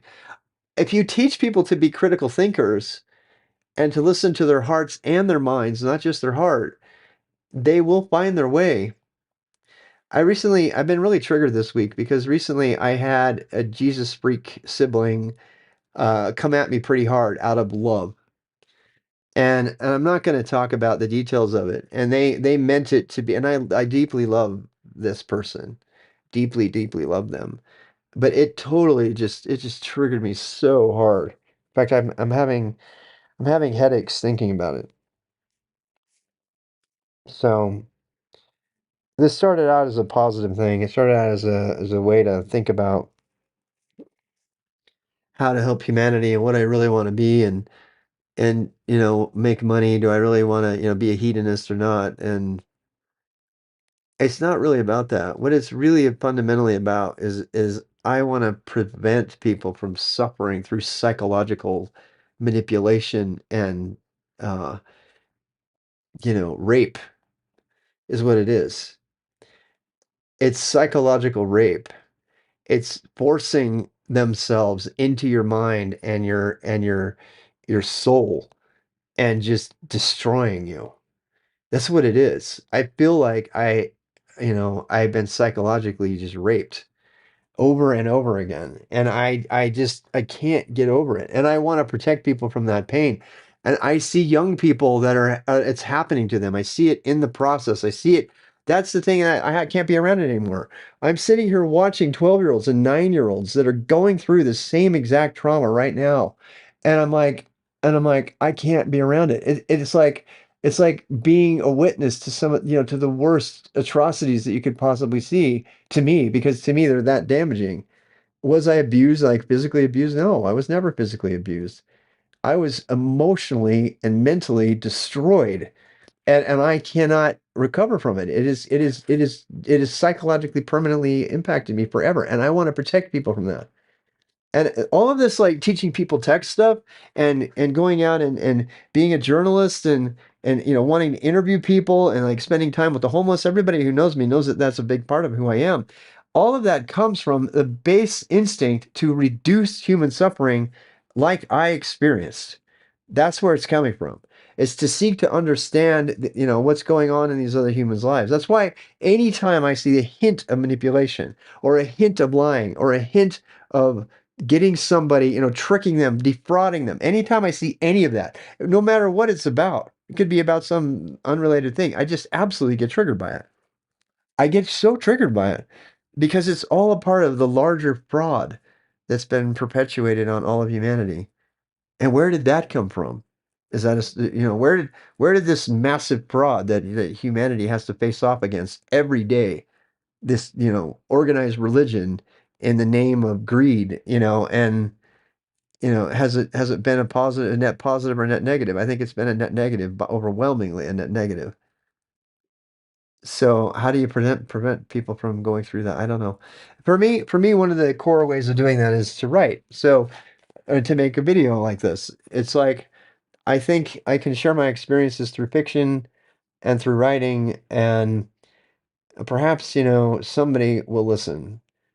Perhaps somebody will avoid being indoctrinated into a cult, a mind think. Avoid thinking that they can kill themselves and that they'll be raised in by the aliens or that they have little aliens all over them like the Scientologists do, you know.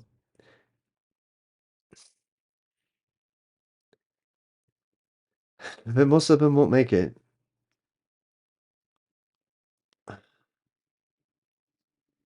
Anyway, to have you because your experience perspective is unique. Always focus more on the positive things you've done and will do. I think that's probably the right way to go. Fundamentalism over every internet exposure I got found to have been there. Yeah, man. All of that does help move people away from it. There's a reason education is constantly being vilified. I think you're right. You know, it's hard for me to go through this. The reason I do so much fucking yoga is because I'm seriously trying to control my mind so that it doesn't spiral out of control like you guys see all the time. And I'm not crazy. I feel like I have challenges, but I don't feel like my challenges are any different than anybody else's challenges. I don't think that they're chemical. There are a lot of Mormons who would tell me that I just have a chemical imbalance and I need to get right in the head, and then all of a sudden I'll see that Jesus is my savior and confess my sins. No, I won't. That's not why it's happening. But if you don't get a handle on it, it's so debilitating you can't do anything else.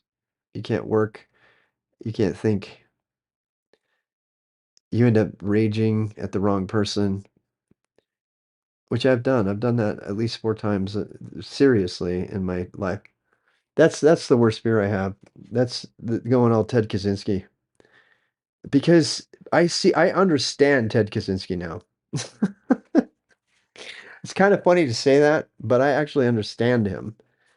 I do. If you read his manifesto and you understand the shit he went through with the CIA, the psychological manipulation that he went through, and all of his good intentions to try to prevent other people from going through it, he did horrible, horrible things. But if you truly try to understand what he was trying to do, he tried to remove himself from the whole world because he was so fucked up in the head. He's like, and he could see it all. He could see all of it. And he tried to remove himself. He tried to keep himself safe, but he just cracked anyway.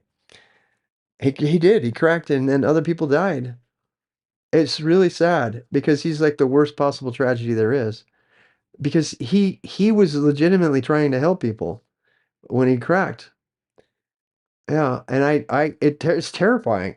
It's because I see people cracking around me all the time. People in my family are losing their shit and being carted away by the police to the mental institution with misdemeanors and black eyes and maced. because they're fucking crazy. We're not supposed to say that we're crazy. This is how it happens. This is how it happens. People are led, they're lied to over and over and over again. They're made to feel cozy and comfortable, and then it gets ripped away from them. Morpheus said to Neo, and I quote this all the time, we have a rule. We don't unplug a mind past a certain age. The mind can't handle it. And I feel like I was unplugged past a certain age. So my goal is to unplug as many people as I can. There. Oh, I feel better. That's it. That's what I want to do.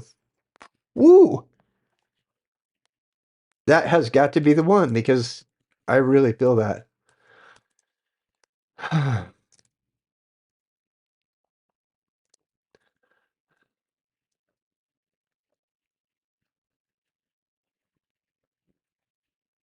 Well,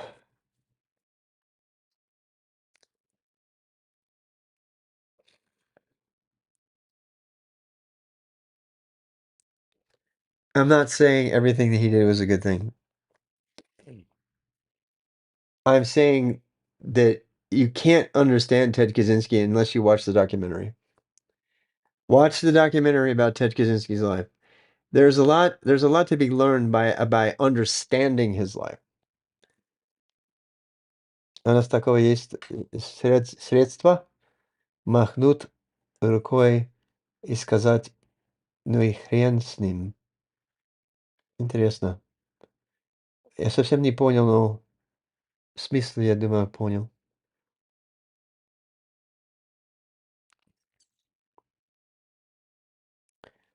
Yeah.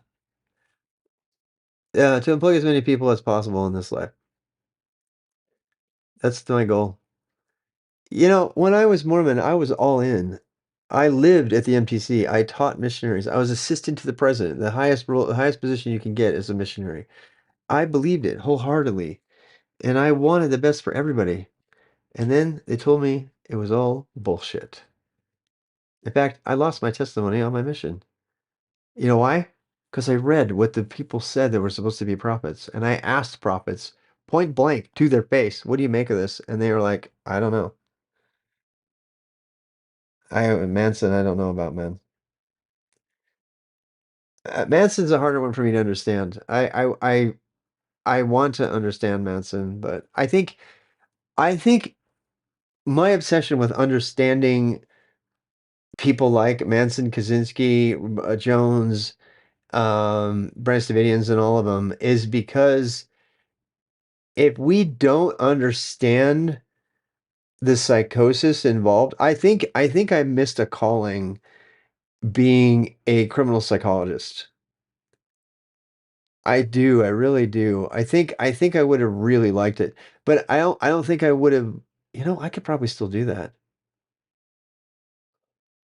I think I probably could have really gotten into that. I'm not a true crimes guy. I don't like that stuff. I don't like the morbidity of it all. But I really like the character in Mr. Robot who plays the FBI agent. The way she explains why she was attracted to the FBI. But I'm not really into it for that purpose. I'm more interested in understanding the what creates um, a sociopath, what creates a cult leader, and how do we fight that? That's what I'm interested in. Не стоит переживать. Read Chaos by Tom O'Neill. Who's that? Never too late, old man. To unplug as many people as possible in this life. Um, to prevent as many cult catastrophes as possible. And that includes modern American Christianity. It is a fucking cult catastrophe, and you're watching it play out on our streets every day right now. There's nothing good about it. And mean, I used to watch Old Man, Young Hearts. Yeah, he went into public office. Yeah. Online grooming, gangs would be a good thing to tackle. Yeah, gangs, absolutely. Understanding the whole gang mentality, which is just acceptance and tribalism. I mean, when you don't have anybody, why do you think so many people get so obsessed about their yoga studio or their gym? They want to belong. We all do. They're their favorite YouTube channel. They want to belong. Everybody wants to belong, and that's like that's nature again. This is so if I was going to be able to understand it, but I don't just want to understand it. I want to know basically I want to say fuck you to nature because nature is behind all of this. Nature is causing us to fight each other. Nature is causing us to be tribal. Nature is causing us to make our gene pool stronger by uniting with somebody else who our screwed up evolutionary biology suggests is the best gene pool to be a part of. I'm not talking about race. I'm talking about, yes, I want to be a part of this group, and my group is better than your group. Fuck you. And so we're gonna fight and we're gonna decide who gets to live and whose genes get to propagate. That's all because of evolution. That is not God. And if you're gonna try to tell me that's all Satan.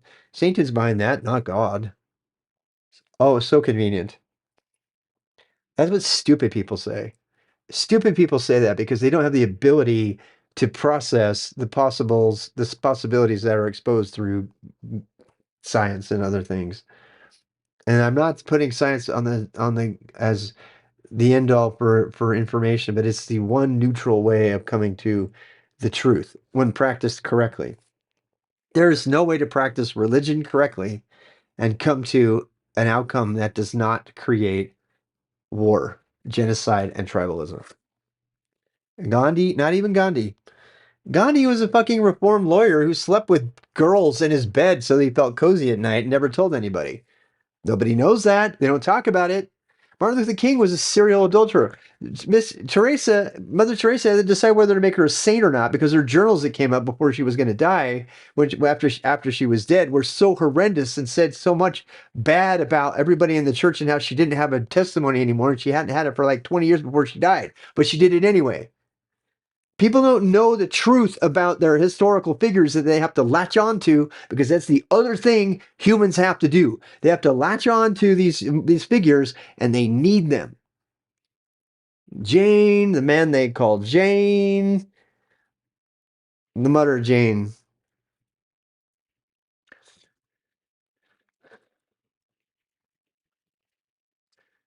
The man they call Jane. Well, hey, look in those mutters. How you doing, Pam? Hero of Canton, the man they call Jane. This will be a good break. James, the man they call Jane. James. Where's my hat? He robbed from the rich and he gave to the poor. Stood up to the man and he gave him what for? Our love for him now ain't hard to explain. The hero of Canton, The man they call Jane. Our Jane saw the mutters' backs breaking. He saw the mutters lament. And he saw the magistrate taking every dollar and leaving 5 cents. So he said, you can't do that to my people. He said, can't crush Jane? them under your heel. Yeah, Mel. Jane strapped on his hat. You got any light you'd like to shed on this development? Stole everything Boss Higgins had to steal. No, Mel. No, this must be what going mad feels like.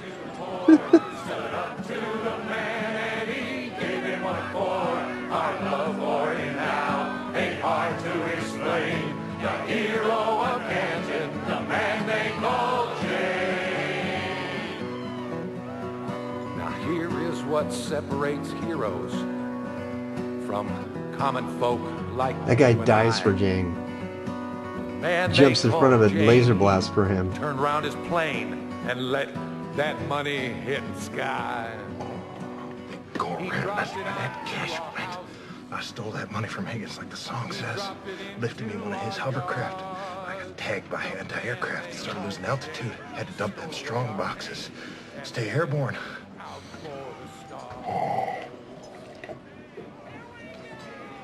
60,000. Untraceable. And I drop it right square in the middle of Mud Farmer Central. He's Jane, yeah. We gotta go to the crappy town where I'm a hero.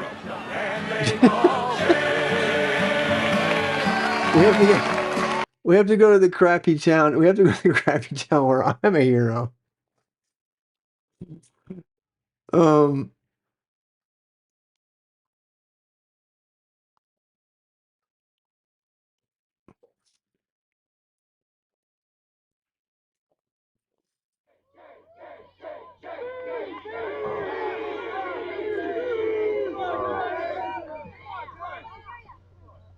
No good with words. Don't use them much myself. But I want to thank you all for being here and thinking so much of me.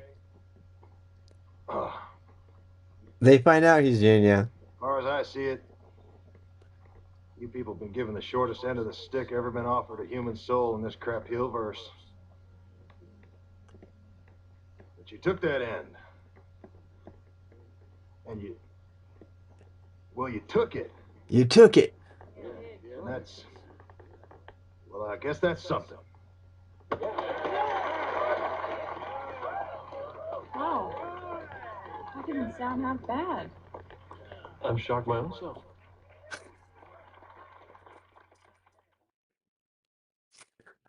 No, there's like the best quote of all is when he's trying to say, "Why did that guy take the bullet from me?"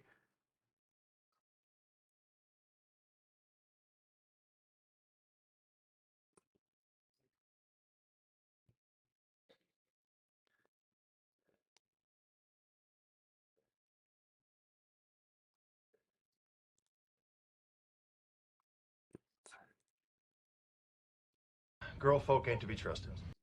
Go and do that for him, Hal.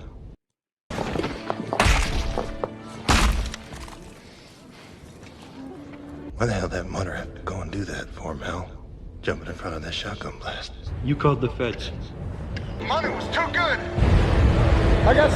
For him, Hal. Jumping in front of that shotgun blast. You called the Oh God, he cut it off. And so he explains it. He explains it. He's like, they needed something to believe in. And that's what makes people make Janes. They turn Lincoln into like a fucking hero. They turn Washington, who tricked immigrants who couldn't speak English into joining his militia because he couldn't get enough people to go against the British to protect his land and the land of all the other white owners. That's what actually happened. That's not revisiting history. That's what actually happened. Nobody wants to hear all that though. They want Jane. They want Jane. That's how you get cult leaders. That's how you get them. And that's how they become super dangerous. That's how people die and suffer. You want one of those? Benjamin Franklin had slaves. Thomas Jefferson, Mr. Life, Liberty, and the Pursuit of Happiness, which, by the way, was not originally the pursuit of happiness. Guess what it was? Pursuit of money and wealth. Life, Liberty, and the Pursuit of Wealth. That's what it originally said. Lord whispered to me that I was sweet and I smelled the sugar ball on my face. Yep.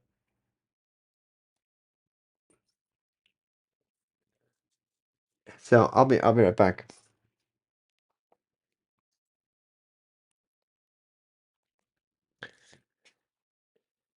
I want to go ride a bike. Yeah, I know. He didn't believe men were equal.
I just forgot to turn it on.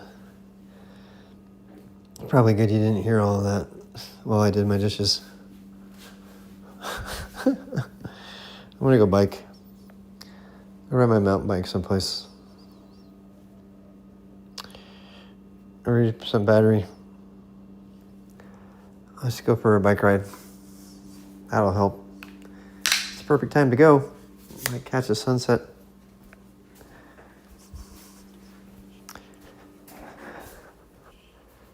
Only got 50% battery. Should probably charge this though.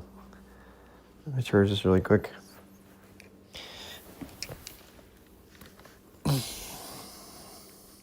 Hero of Canton, the man they call Gene.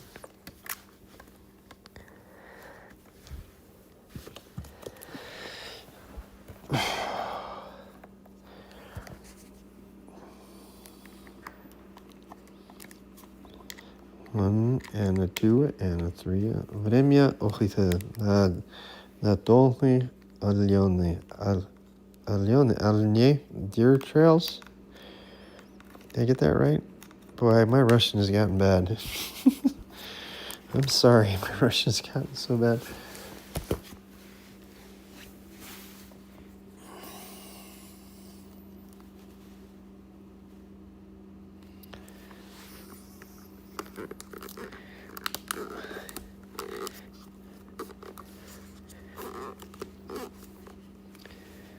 We have lights today.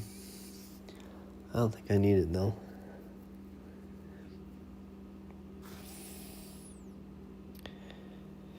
Versus writing the book. The hardest part for me writing the book is the fact that any good writing comes from within. These are my pajamas. These are my climbing Patagonia pants. I'll be fine. I probably should change my shirt though. Yeah. I don't even care if you see my disastrous room now. I did for a while. I used to care. I don't care anymore. I'm going to wear a jacket around my back.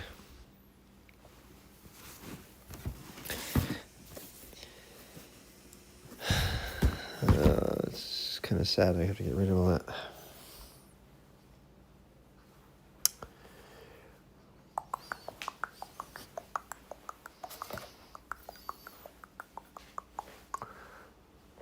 Dead deer hunter time. I just weird things. I was having trouble figuring that out. Not gonna lie.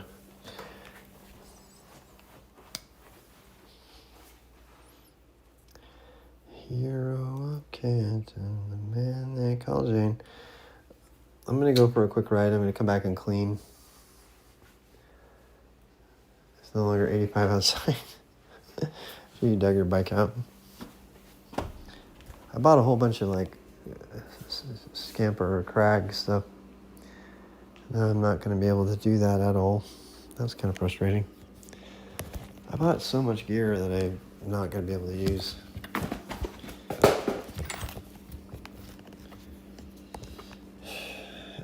Somebody could say, why are you buying so much stuff? Because I like doing things.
Let's see, I got my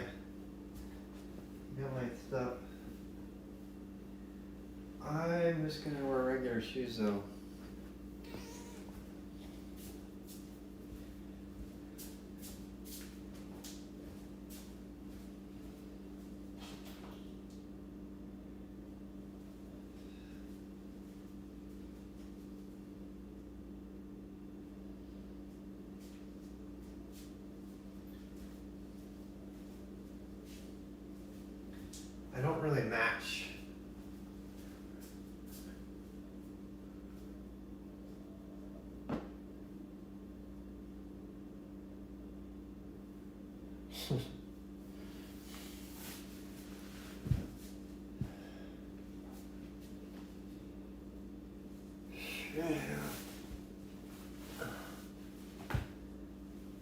You know, the biggest thing I tell myself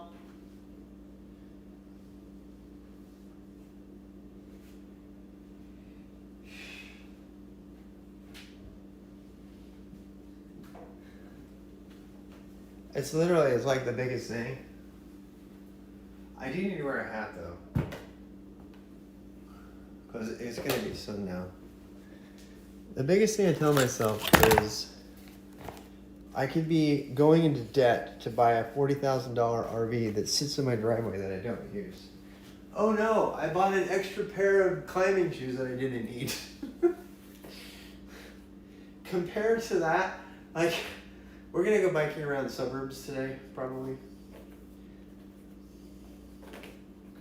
I don't know why. I'm a sadist.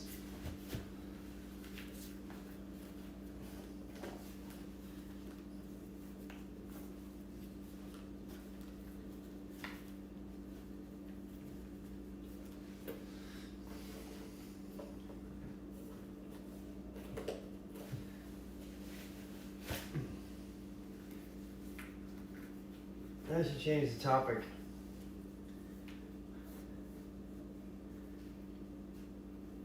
Or a boat. Oh God, can you imagine owning a boat? How dumb do you have to be to buy a boat?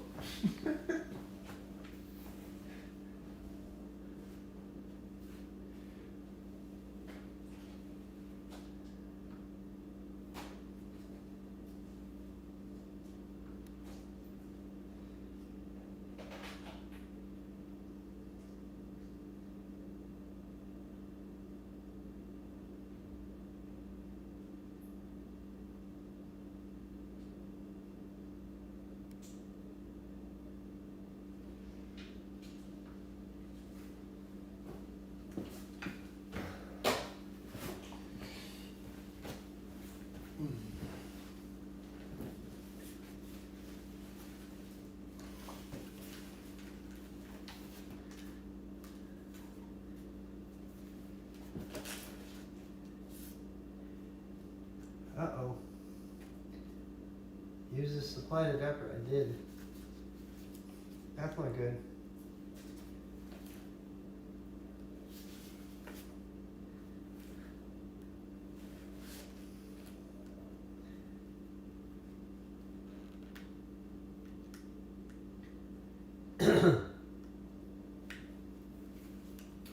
That's why we have 3 modems, people. What are you talking about?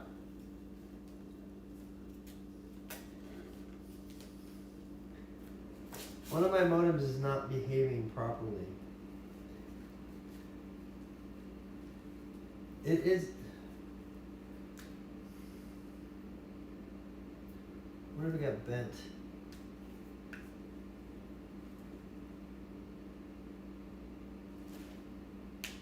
It's giving me shit about the power adapter not being right. That means the battery's probably...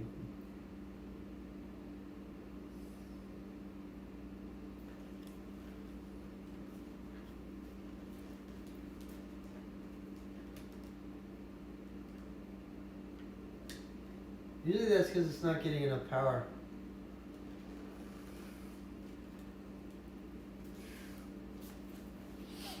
God damn it.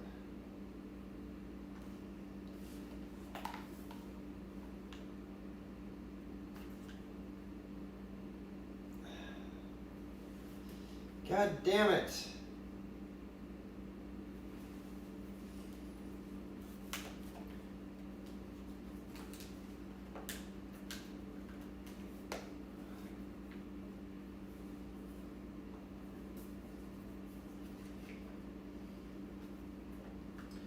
It's either that or the cable's ruined.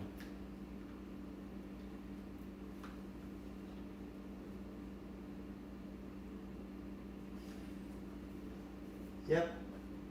Looks like the cable's bad. Alright, give me a second.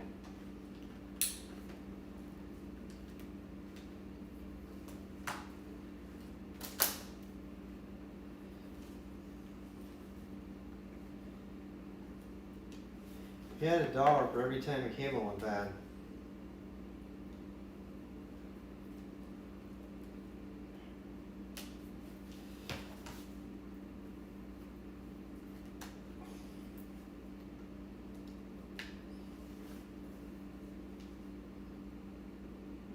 Still the same problem.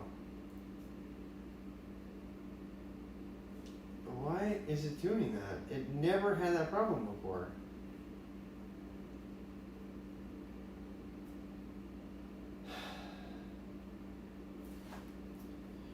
How about this? Put you in this one.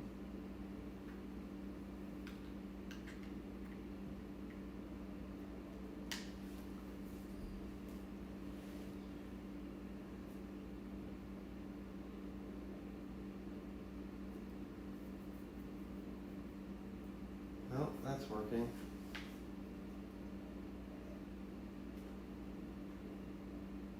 Alright, that's gotta come out then.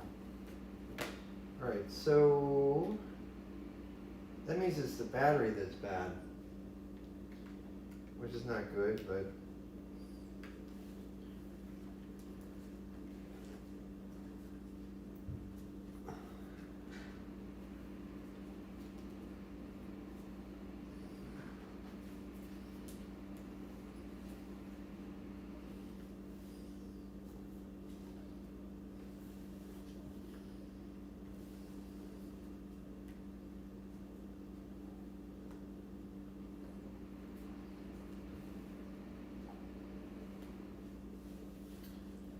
alright, that one's coming.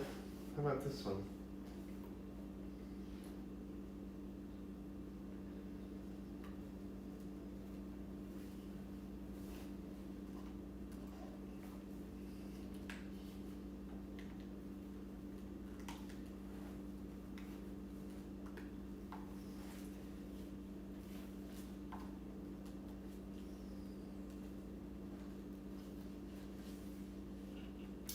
Nope, it's that battery.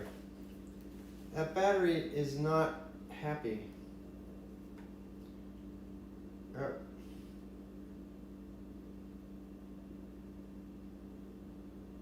So, might as well just swap it out right now.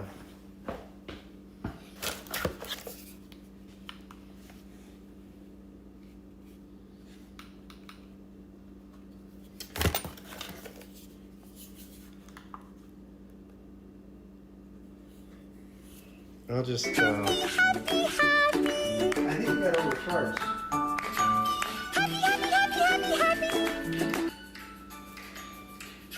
I mean, the advantage of this is I don't need both of those. In fact, I probably only need two.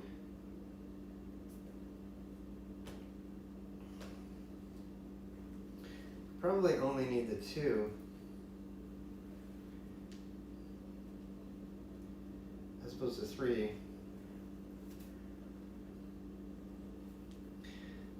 I'm toying with the idea of only streaming with Moblin going forward. But it's not as good. It's nowhere near as good. So, anyway. Well, so much for that. The battery is not happy for whatever reason. It's not putting out the charge that it's supposed to. I don't know what to say.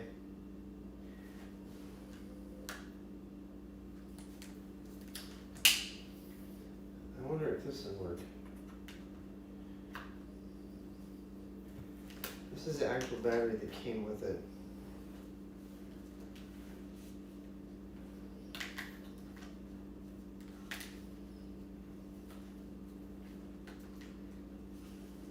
I mean cable.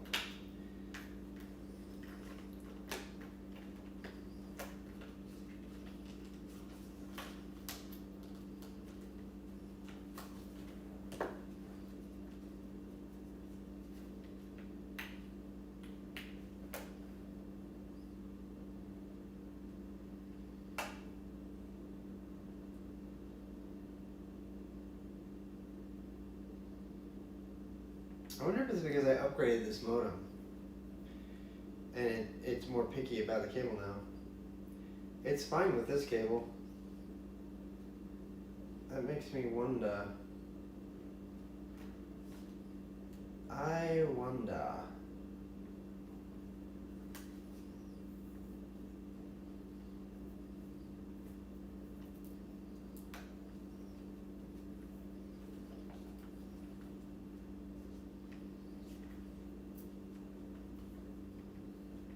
But the cable's too long.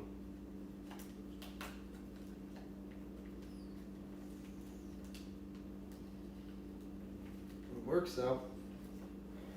Well, okay.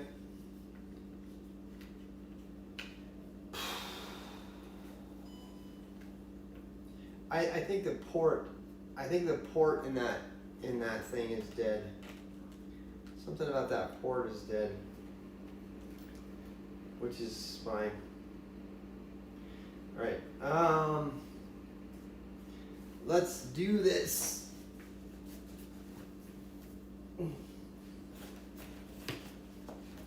1, 2, 3, 14. Hello, hello.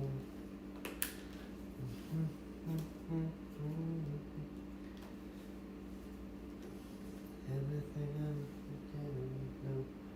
you that I need. Update currently pending. I don't want you to fucking update.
It's kind of miraculous this stuff all works at all.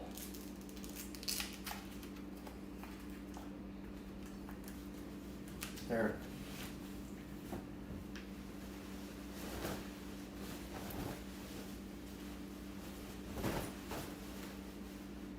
I'm gonna go change my title and stuff.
Oh God.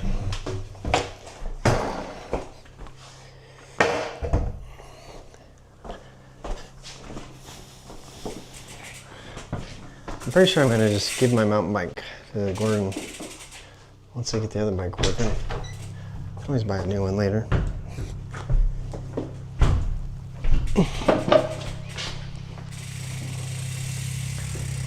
Good riding with his friends and stuff like that.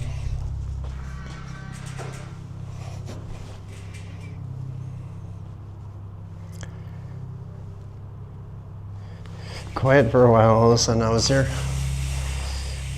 Like in your ear.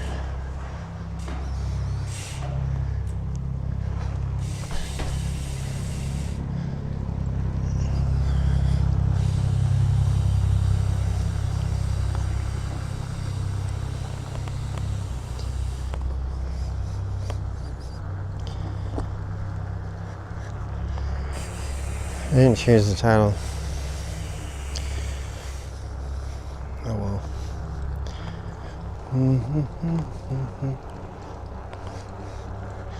I do like my mountain bike. I don't like the seat on the mountain bike, I'll tell you that.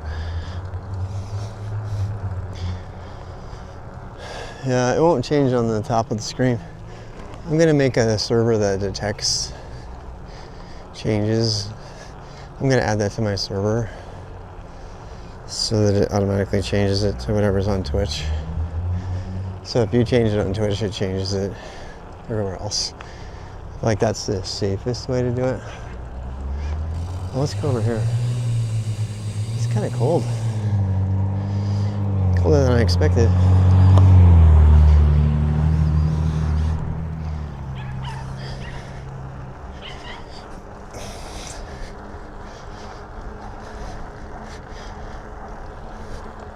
Smells like smoke.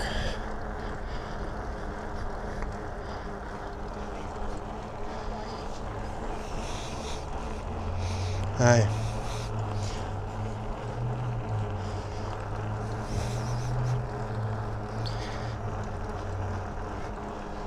Yeah, I have sun. We'll have sun for about an hour. I'll ride around down here for a bit.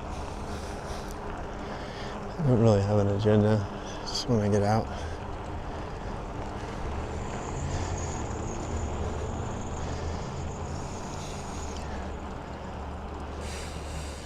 One of the advantages of a bike for sure is mountain bike is I can kind of go anywhere. Obviously.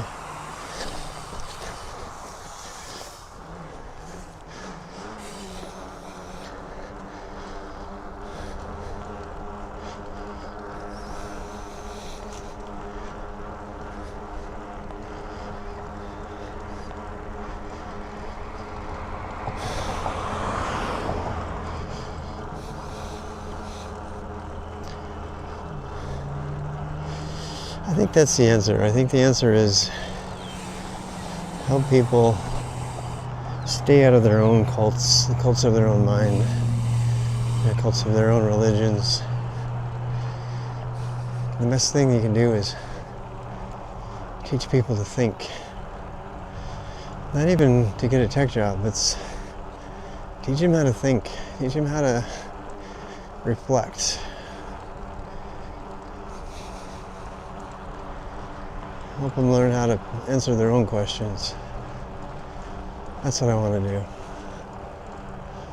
If I was filling out my own skill stack and doing the know thyself thing, which I asked everybody else to do, that's my answer. This is exactly how you do it too.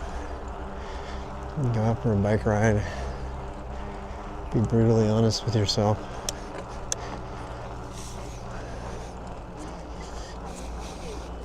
Most people will tell you they don't want to work for a bank until they die. That's not their life goal when they really start thinking about it. Some might be. I wouldn't judge you if it was your life goal, because it's your life goal.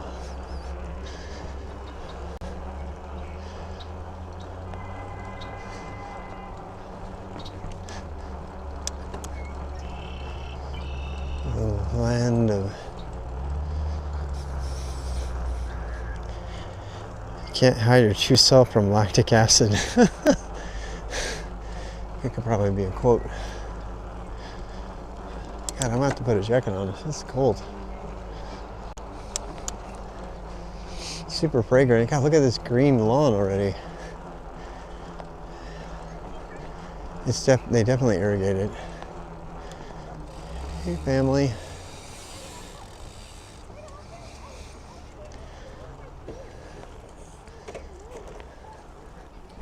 Hi.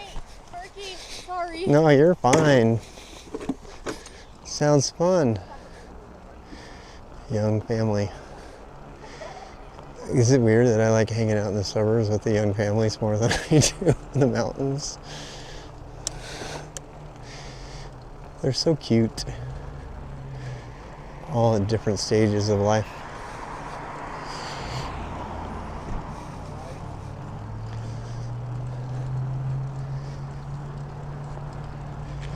Lots of people with their bikes. Oh, that guy's got one of those kick-ass bike trailers. I used to have one of those.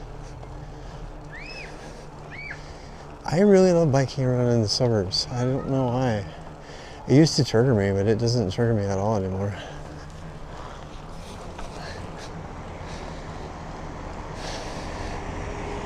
Back in the time when you were too busy to really think about what life was about. Because you're too busy living life with whatever cards you were given.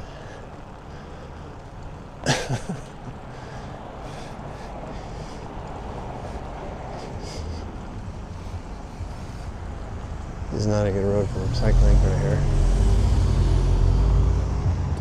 There's a better one I missed on the other side. This is where I got cold rolled the other day. Also where the girls with the lemonade stand were. That woman was so Mormon. She really was. Sorry. She's on the phone. She's got little kids everywhere. She totally planned an adventure to the park.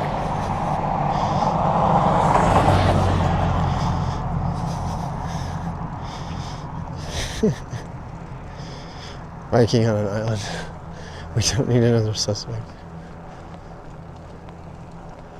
Everybody's on their trampoline. That is so Mormon. That is so Mormon. Everybody's got a trampoline.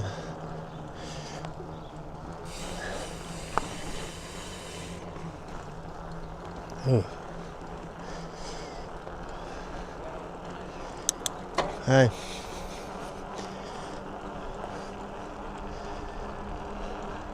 Hey, look, they painted the sidewalk.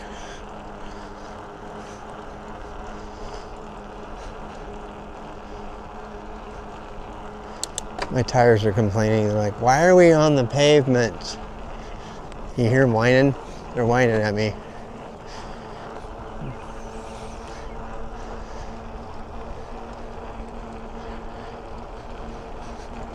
These trees are pretty big. These houses must have been here for a while.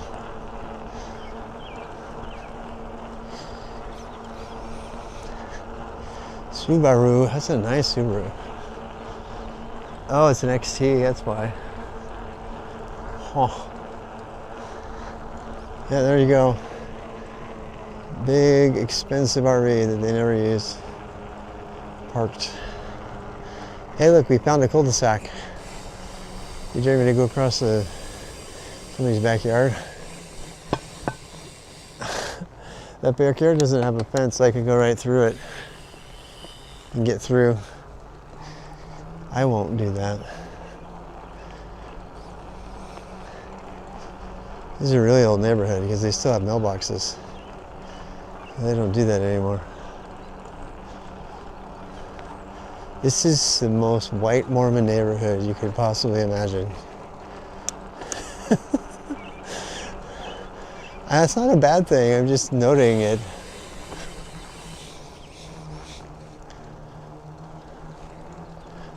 Because they live in their yards and at home.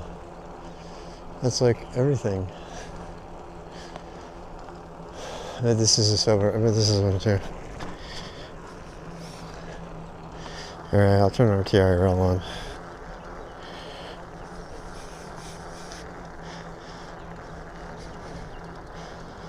So you can track. Now you can track where we are. RVs and rundown houses. $5,000 satellite dishes.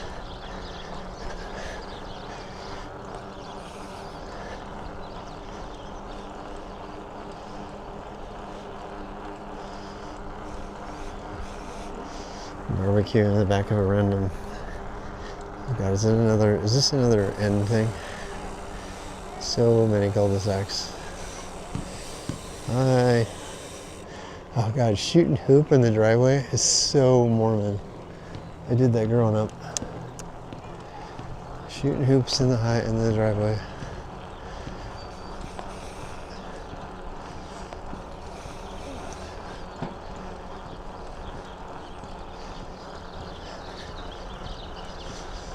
East Coast mountains. Oh yeah, they're so different.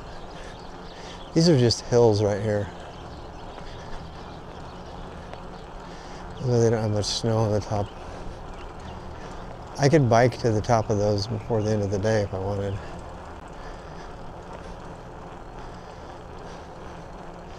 Hey, how's it going? The guy with the road bike.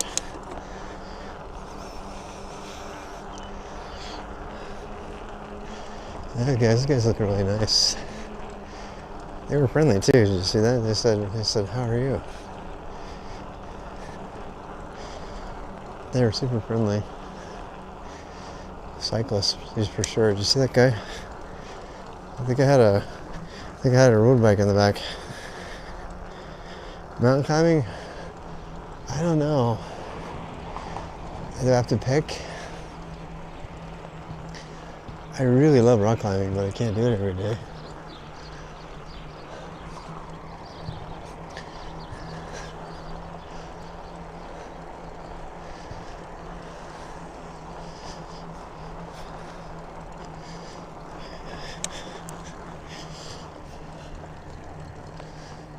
Those guys are really nice. I gotta remember where they live. That guy had a really nice road bike.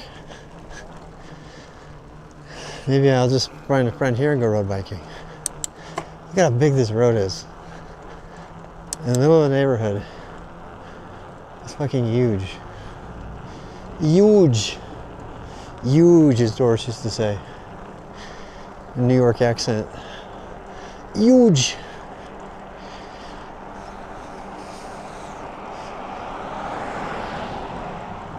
Oh, they still have the Christmas lights on.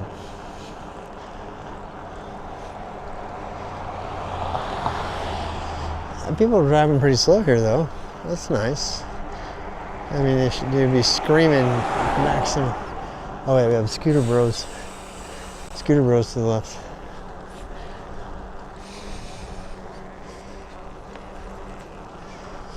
Scooter Bros.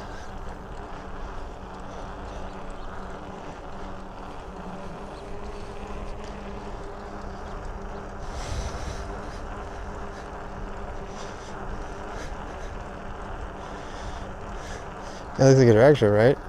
It would be a drag strip in North Carolina. Guarantee you. My little road out in front of our place, it kind of becomes a drag strip all the time. Oh, look, popcorn popping. Those trees are blossoming because it's springtime. Yep. This is a big ass cul-de-sac. Yep, it is.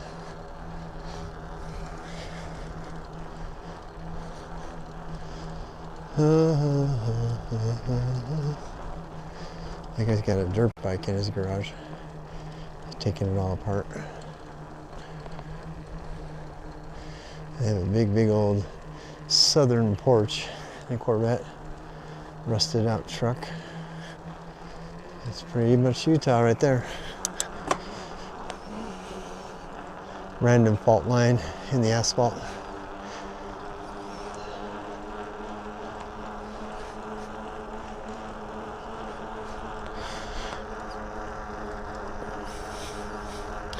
Straight wide roads being in a suburban neighborhood. They don't belong here, that's for damn sure. Have you noticed how wide the streets are? Even in the back, like back here. Compare these streets to like when I ride around in North Carolina. These streets are so wide, look at them. Like ridiculously wide for no reason. Except for everybody parks on the side. That's actually a big problem in North Carolina. People park on the side and there's only one lane. You can park, both people on both sides can park their car.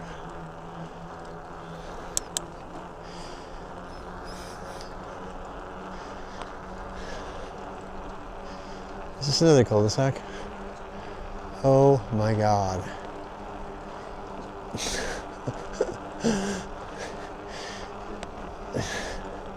They do that on purpose, you know. Look at how big it is too, you know why?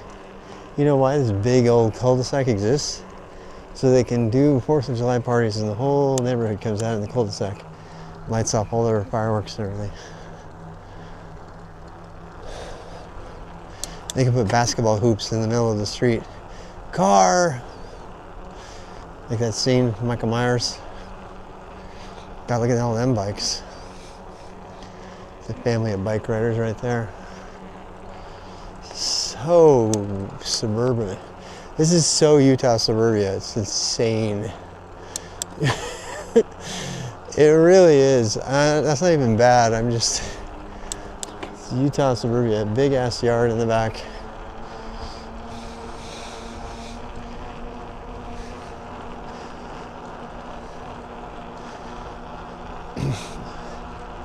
There you go, another RV. Another RV in the driveway, doing nothing. They probably take it out once a year. If they're lucky, they don't tip over. All right, thanks for the follow, Lou.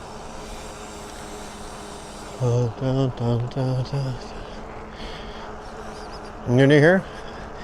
Yeah, I'm on my mountain bike. In the middle of suburbia in Utah, Logan, Utah. The title is wrong on the top of the screen, but Ugly, how you doing?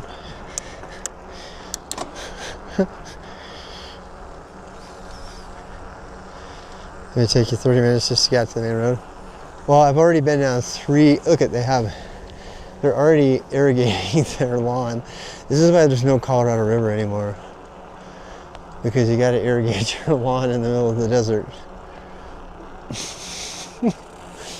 Screw the farmers growing their pecans in California. Look at this big, long ass straight road. It's very inviting. That's a big, rich house right there. Uh-oh. Oh, yeah. There's a big family. Oh, there's a neighborhood barbecue happening. Neighborhood barbecue is happening right now. People are climbing trees. Nice. They're having a little family barbecue get-together thing. Everybody's... Oh, it's Easter. It's Easter coming. Wait, did Easter already happen? I thought Easter was in April. When is Easter? So we take out this little person.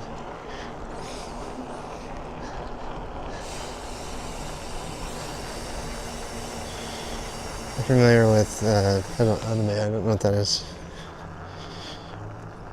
Oh, Pedal Days. April 4th.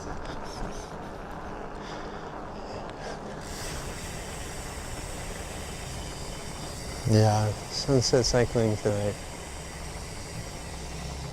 We found it. Oh, it's the other side of the park.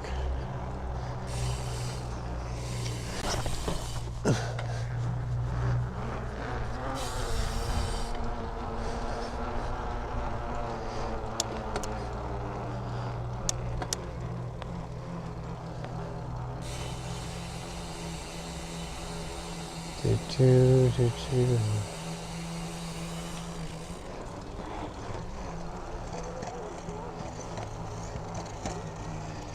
Look at that, there's that neighborhood we were in the other day, all lit up.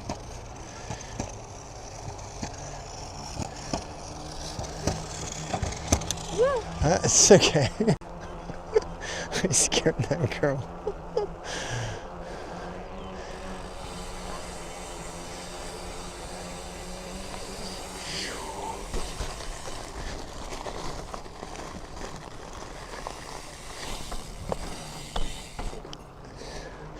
Can't do that in my Pixie.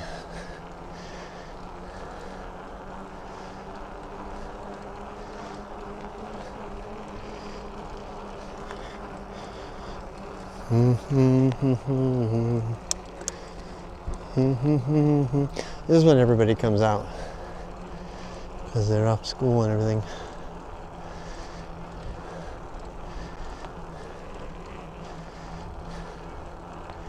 It's definitely a lower middle income neighborhood. Lots of like mechanics and plumbers and you know. Hey, hi. That seems like an aging appropriate relationship.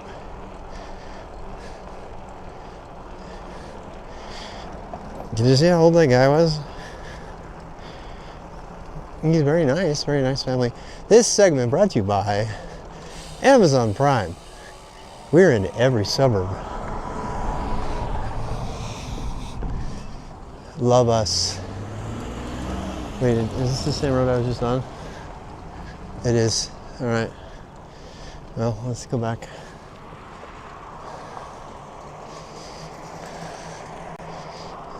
It's called Vertigo. Hey, look, it's another RV. RV and a trampoline combination. Another guy who works in landscaping. Yep, he's got all the landscaping equipment in the back.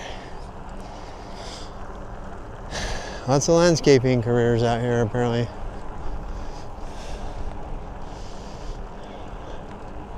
God, that house reminds me of my old home so much, it's insane. I almost want to clip it. That house is almost a spitting image of my old home growing up in. I'll take you guys to it, show you.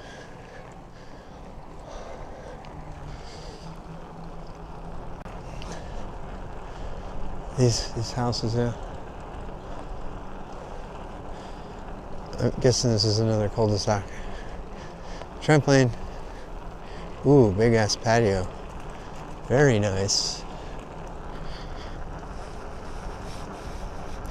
But you can never leave. You can check out anytime.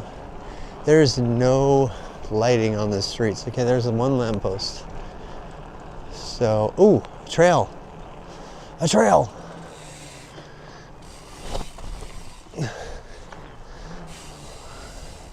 Playground.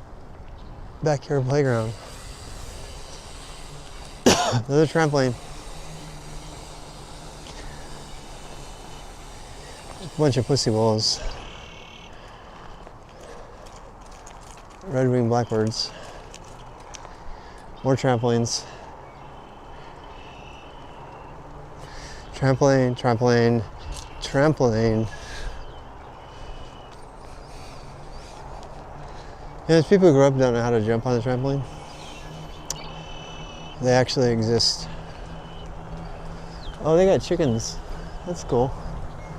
They got chickens in their backyard. Frisbee golf. Oh, look, no fence. Don't fence me in. That's always encouraging when people choose not to make a fence.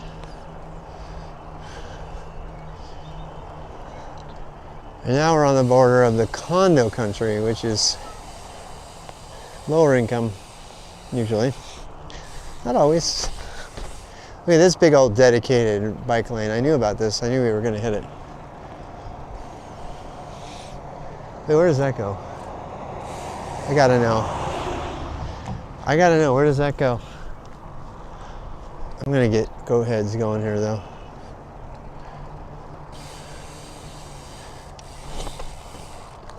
Oh yeah, there's a big huge goat plant right there.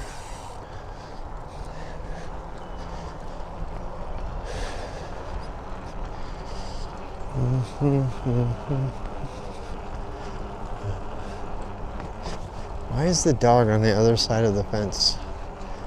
I don't understand. Is it a stray? Bouncy house. Oh, trampolines are awesome. You have to put a big net around it. They teach your kids like balance and all kinds of stuff. I'm a big fan. Plus it gives you something to do that's physical. All my kids are in great shape because of the trampoline. And God, you ever put a person on a trampoline who's never jumped on a trampoline? You just become really aware of how people are not in tune with their body. It's kind of scary. I'm so grateful I jumped with my kids all grown up. Yes, you can get seriously injured on a trampoline. You definitely can. Even a mini tramp, look at that. Even in the apartments, they have to have trampolines. Oh, sidewalk art. Happy little families. Everyone with their own barbecue. You know what? You cannot have a barbecue on an apartment. I bet those are all in violation. Propane barbecue, propane barbecue, propane barbecue.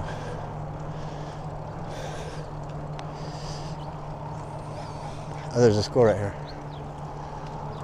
I remember running past here forever ago. Stop, do not enter.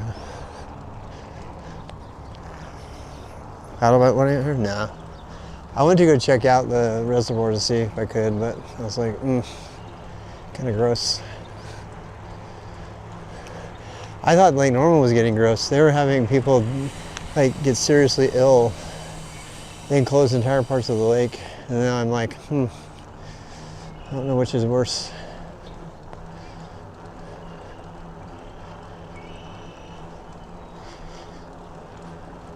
This is very much Napoleon Dynamite territory. It totally is. I wouldn't be surprised if we found a tetherball court. Bug in the eye, another bug in the eye. Damn bugs be out. The bugs think it's spring. So do the blossoms.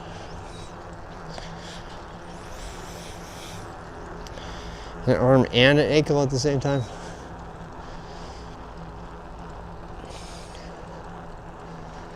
If you only break your arm if you fall off the trampoline. It's really hard to break anything except your neck on the trampoline. Yeah, if you do a backflip wrong, yeah, you're screwed.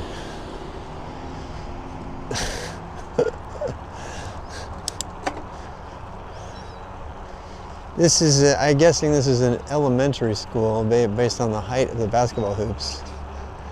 But I cannot confirm that. If people ask me what I'm doing, I would say, neighborhood watch. But you're too old and creepy. I promise you, I am a good citizen. I'm here for the children, to protect them.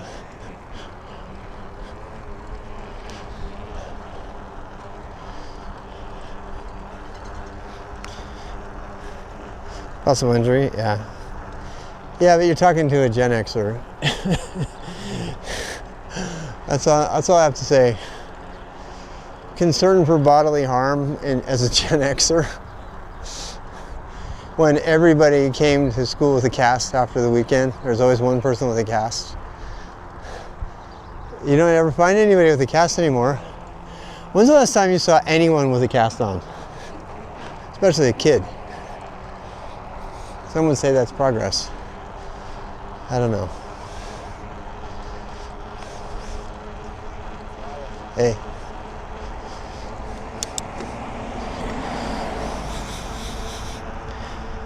Small one seems fine. A big trampoline with a net is totally fine. Hey, it's an animal hospital. How nice. Tri-Cities. I'm hungry. Is it dinner time?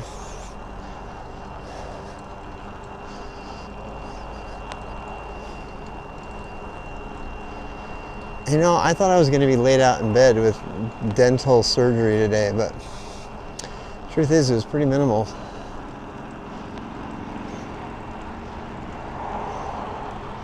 Oh, here we go. Major highway. We will be turning around. Forgot about this. This is the in and out of Logan, the main highway. Highway 89. I wonder if I can make it to the next road, at least. There's cyclists. There's cyclists that ride right here every day. They ride, like some of them ride all the way to Ogden, and then you. Oh, there's a farm. They got pigs. They got pigs on that farm.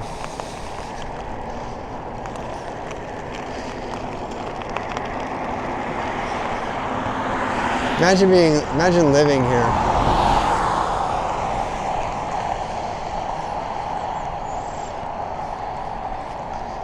I don't think I want to.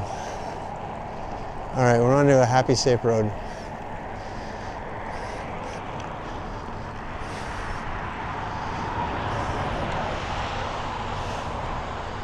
Duck pond.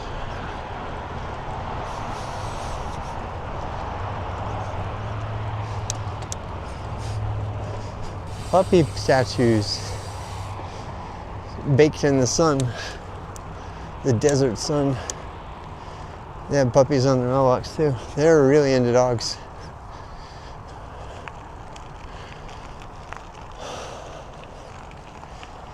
I have a feeling I'm not going to get the comments like, your stream is an advertisement for America anymore. You remember people would say that? Because I would bike around in North Carolina around all the rich area.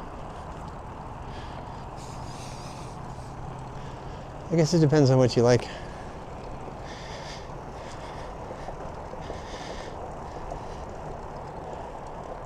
Yeah.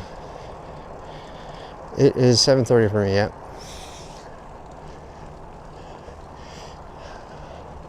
Civil Twilight's like 7:45, I think. That's when we want to be near home. This is a dead end. I gotta go down there. We want to see what's at the end of the dead end.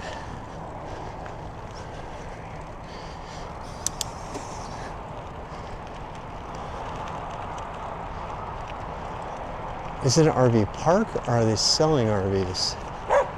Oh man, that's an RV park I haven't seen yet. I haven't seen that RV park yet. Yeah, beware of dogs. The dog is off the chain. It's just causing trouble. Dude, it's an RV park. Is it like a I'm living here RV park or I'm visiting here RV park? I didn't know it was there. It was like literally right next to me the whole time. El Camino.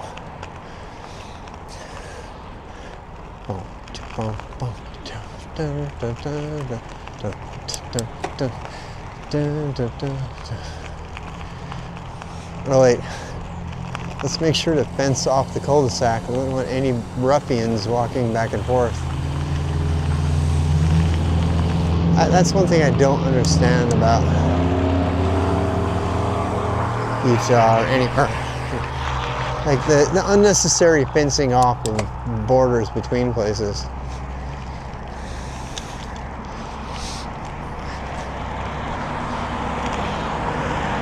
Oh, it's a Quality Inn, that's why. Yeah, it's the Quality Inn. This is where if I had family come visit, they'd stay here. It's like right next to us. I had no idea they had a huge RV thing back here though. Stuff you only discover on bike. Lieutenant Davidson was like rich suburbia. I know, right? Yep. Hey Klondike. No vitamin D today. But yeah. Yeah, Davidson is rich suburbia. I mean like ultra rich suburbia.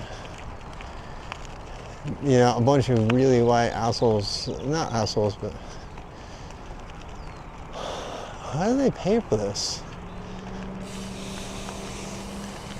I'm super curious, 'cause I have family that have an RV. They could probably come here and just park for a day or two.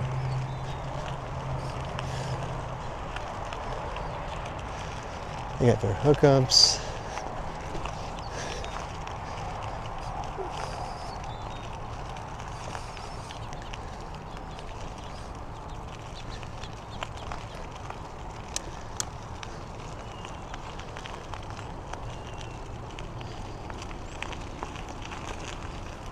There's some big ass RVs.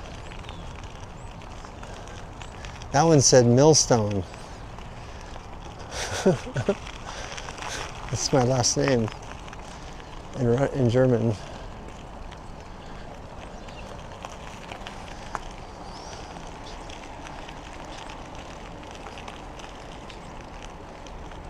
These are some nice RVs. This is apparently the middle class RV park compared to the lower class RV park I was in the other day. One of those super nice kids. Dog park. Yeah, they have their own dog park here. Yeah. Oh, look. You could tent camp if you wanted. They have all the stuff for tent camping. That's what this is. It's tent camping sites. Huh. Huh. If you wanted to do a bike trip.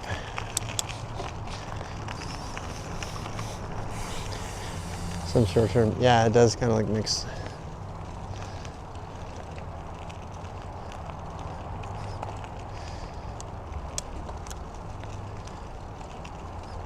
I wonder if people come here like to ski.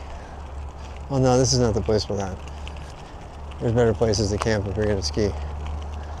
God, look at that. Double-decker bus. Oh, look at this one.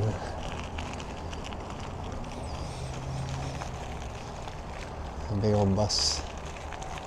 Renovated bus. Sprinter Limited. I mean, at least they're using their RV. And it's not sitting on the side of their house. There's an aspen tree.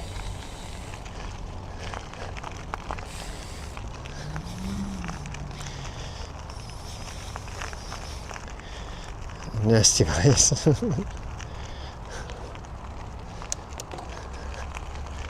Yeah, how's your gig going, pimp? You having fun with that? Living the dream. Yeah, these are some nice RVs. And they're being pulled by expensive trucks.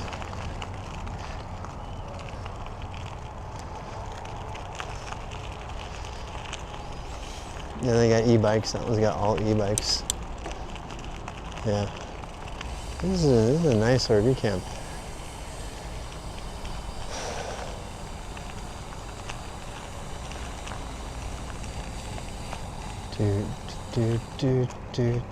I wonder if it's managed through the inn.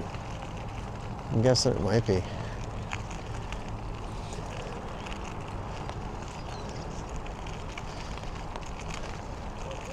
This is the kind of place that if I pull up in my Subaru and try to live here for a bit, they might not like it.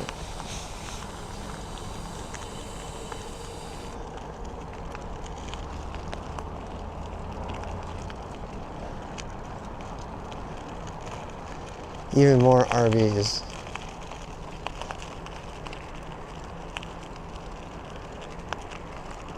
They have a central clubhouse. Wait, let me go read the sign. The sign says, full hookups, big rig friendly, free Wi-Fi internet, hot showers, laundromat, playground, daily, weekly, and monthly rates. Traveland RV Park. Huh.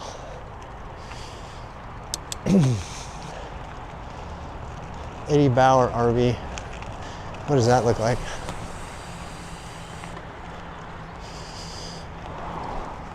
I think I could probably get into RVing for like a year and then get out of it. But you can't do that. Nope. You kind of got to commit. Nasty ass pond. Oh my god. That's disgusting. It's like an algae infested, bacteria breeding pond.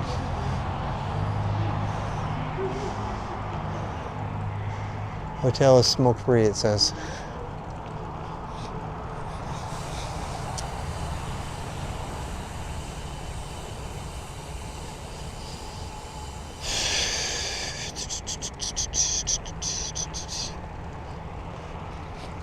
They're outside smoking now, I can smell it.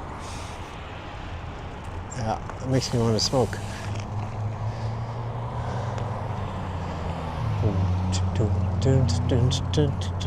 Bug in my arm. What's that? Dead body?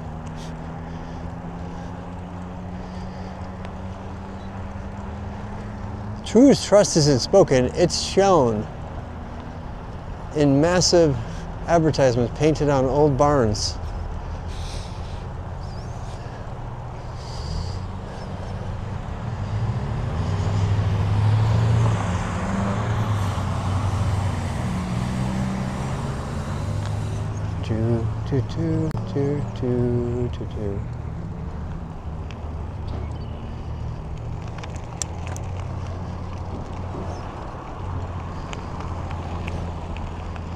There's the AI Center.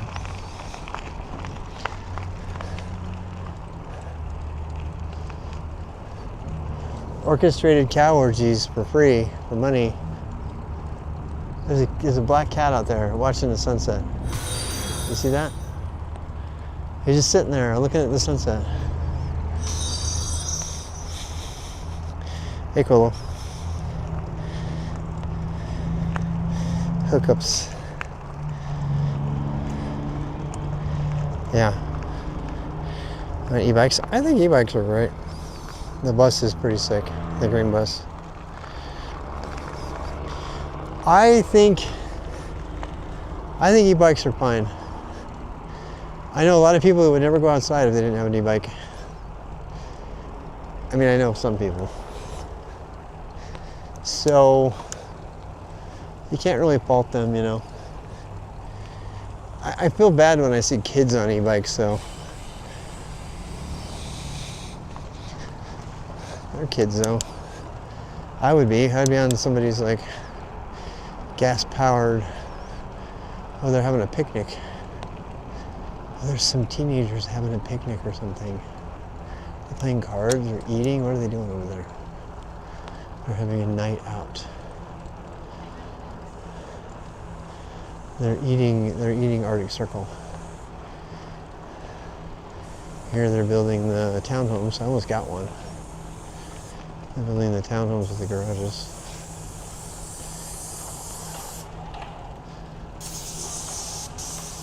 They're to the painting phase, it looks like.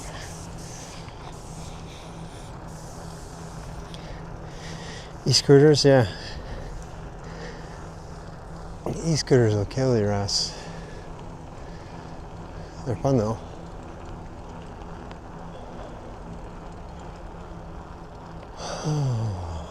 We're missing the best sunset. The best part. What's that? It's the life flight helicopter.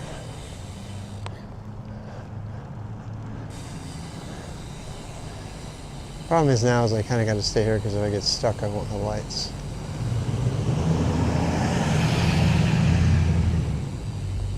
I just come over here and sit. Get some food. I should get some food. I should barbecue is what I should do. Oh, look at that sky though, huh?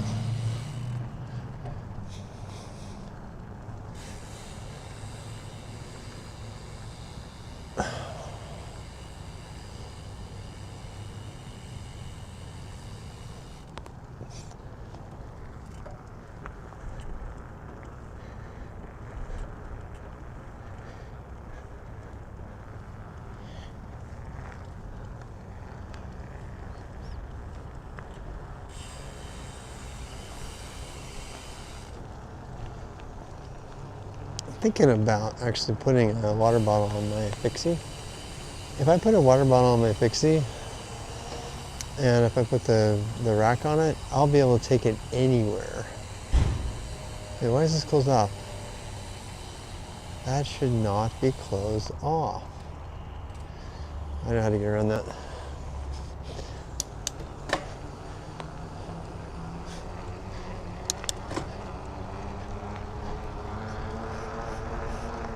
I don't know, we're getting there. Hey, Cape One. I'm going to go watch the sunset for a bit. If I can get there.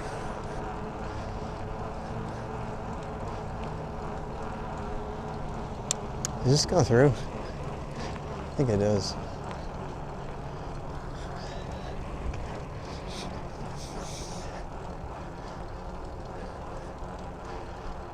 It does not. Well, that's unfortunate. Where does it go? Oh, there it goes. I'm not crossing that. Not good enough. Nobody's at the jacuzzi. Anybody in the gym? Yep, there's some kids in the gym.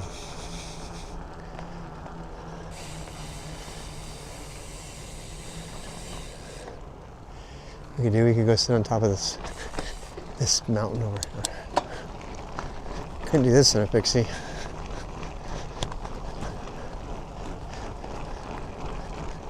I mean, you could.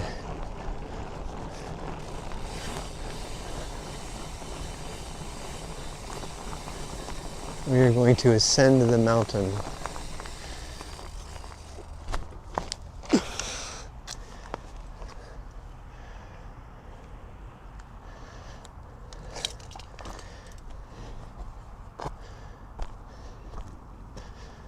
All right, can I do this? Can I scramble it?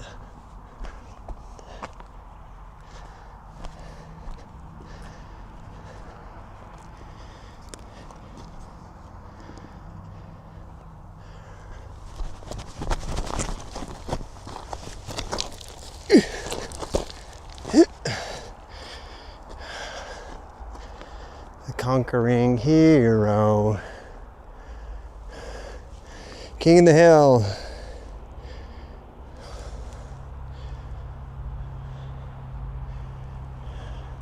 You ever do this as a kid? You ever play at a construction site as a kid? Throw beer cans against the wall? Which, now that I think about it, why were there beer cans at the construction site?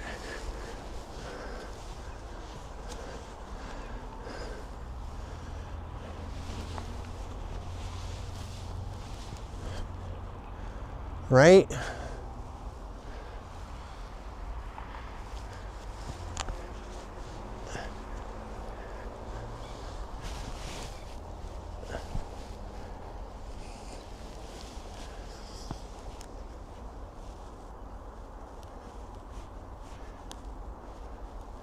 Bugs. Oh God. This is so hard. Put my jacket over my hunchback.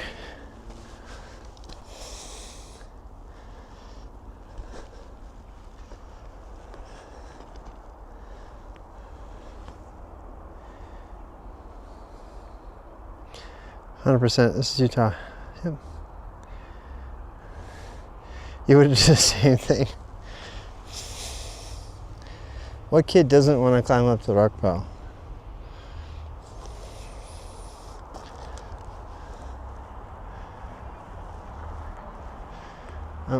What are you doing on that rock pile back there, youngin'? You youngsters get down off that rock pile. Why are there bugs here? I got 3 or 4 bugs hovering around my head, and it's not because I stink. I promise.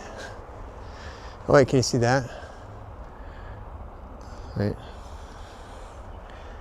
Why does my thing always do that? It always does that.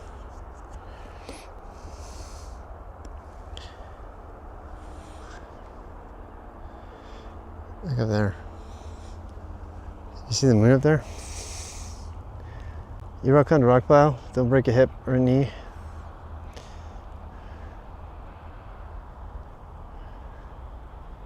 The crew checking if people were getting on the road. I know, right? I just kind of like, it just kind of occurred to me. It's like, here's my bike. Look how tiny it looks.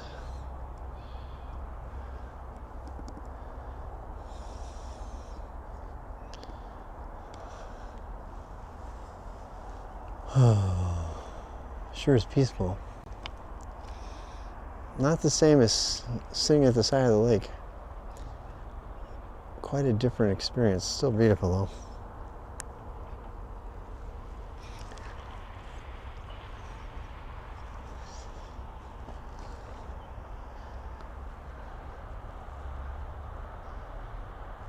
though. There was a truck. There was another truck. There was another truck. It's almost like we're in Utah. Almost.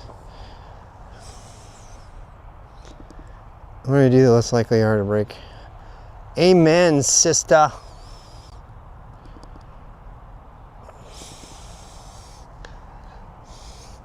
Now I'm feeling all zen.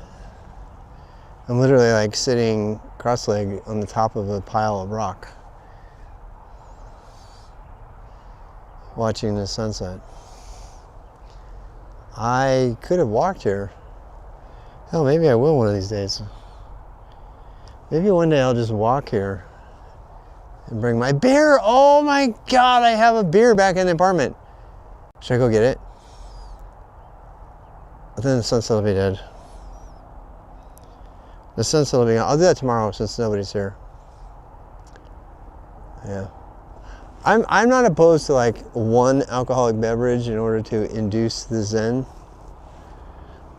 God, that one time that I drank, that clip of me drinking a beer in front of the sunset at the lake is one of my most favorite moments at the lake.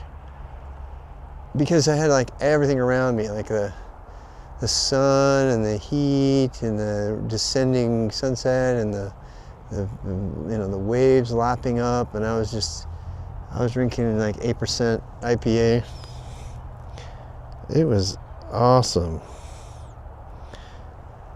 I mean, I crave those experiences more than anything, more than going on some random tour. The cool thing is you can have those experiences anywhere. You just have to make them. And you don't have to have alcohol, but it's kind of nice. I wish I had a gummy. The last building of condos is a bit sad. Yeah, the condos as far as you can see, right? Yep. A bunch of people living in the condos with absolutely shitty jobs that get by. You know what the positive of this is? The absolute ability for humanity to find happiness in their families, no matter how hard it is. You drive by these little teeny tiny condos that we passed, and there's still, toys for the kids in the back, and it just helps you realize that one of the reasons the country of India is one of the happiest countries of populations on the planet is it's not about what you have, it's about,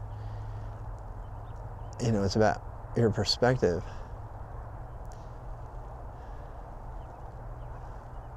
I'm talking to myself here. That's what I do when I get out here. One of my favorite scenes from Forrest Gump is when he's in the middle of the jungle. He has that reflection where he remembers how good everything is, no matter where he was, including in the middle of Vietnam, being rained on, and the rain would part and he could see the sky.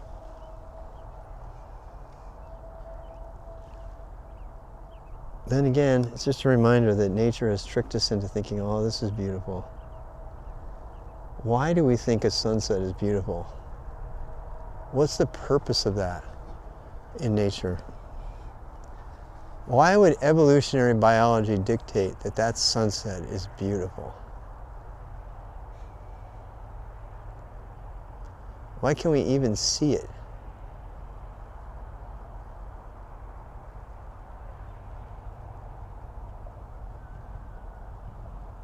I'm serious, I don't know.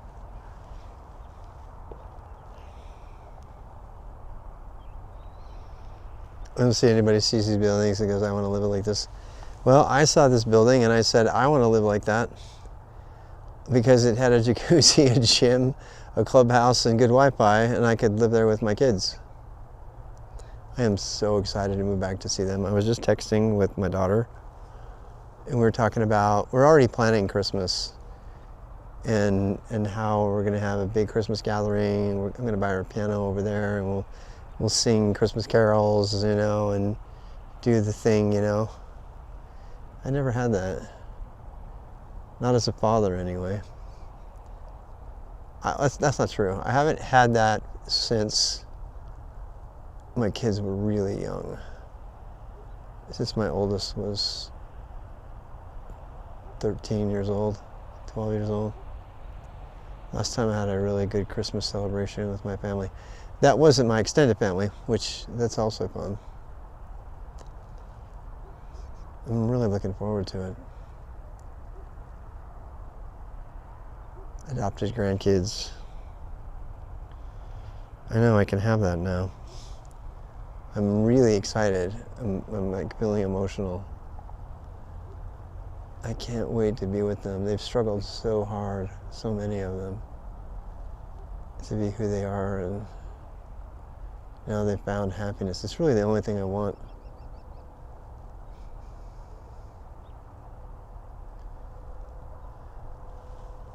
I was kind of duped into having kids, but it doesn't change how happy I am to have them. Why is the sunset beautiful?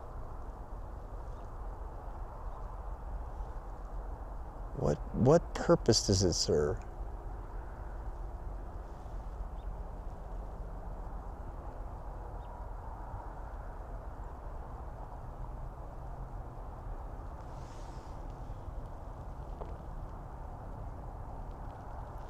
I would love to have grandkids. I was able to hang out with my great grandniece. She was the same age as my grandkids would be, my brother's granddaughter. And unfortunately, he's completely out of her life. It's kind of sad, actually. But I got to be there and play dollies. Oh, hey, there's a plane. That's very odd. North Carolina, there's planes constantly. Here, not so much. That's a little tiny thing.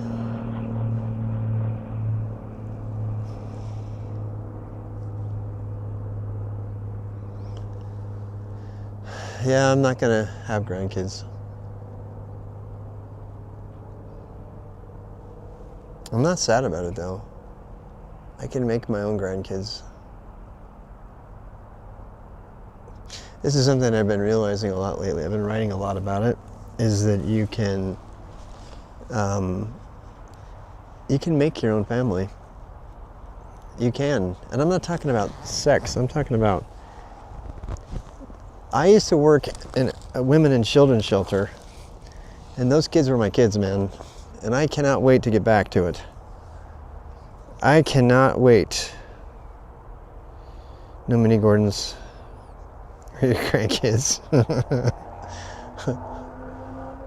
Ugly almost is, you're almost the age you could be the age of my grandkid. You're not quite old enough to be my daughter, but you could be young enough.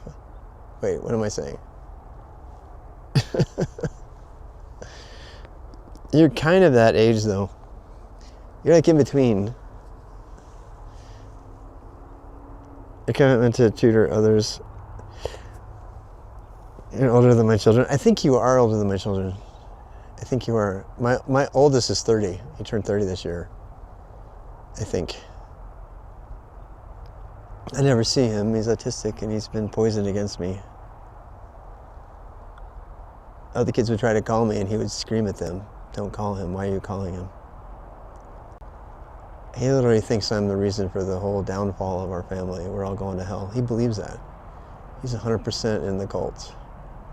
Plus he's autistic. If I were anywhere near him, I would be afraid for my life. I think he would probably kill me. That's not an exaggeration or hyperbole. I believe he would probably attempt it if I was anywhere close to him, based on how much they poisoned him against me. The Mormons, damn Mormons. He tried to get out of the church mentally while he was in college. He almost had a fucking breakdown. God, it just makes me want to cry. He was an autistic kid who couldn't make sense of homosexuality and things like that and why it would be bad because he's a good person. And he fought against it psychologically, and he almost fucking lost his mind by himself. And I was nowhere near the area to be able to help him, so his mom went and saved him. And he completely bought into the Mormon illusion. And I'm like, fine, as long as he's not, if we try to take him out of the cult, you know, I either have to totally take him out and have him live with me and deal with him forever trying to deal with it, which I would be willing to do, I really would. Or we have to let him, I can't talk about this, I'm gonna cry. I just have to say goodbye to him.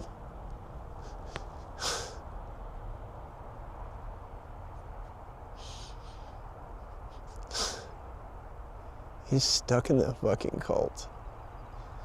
There's nothing I can do.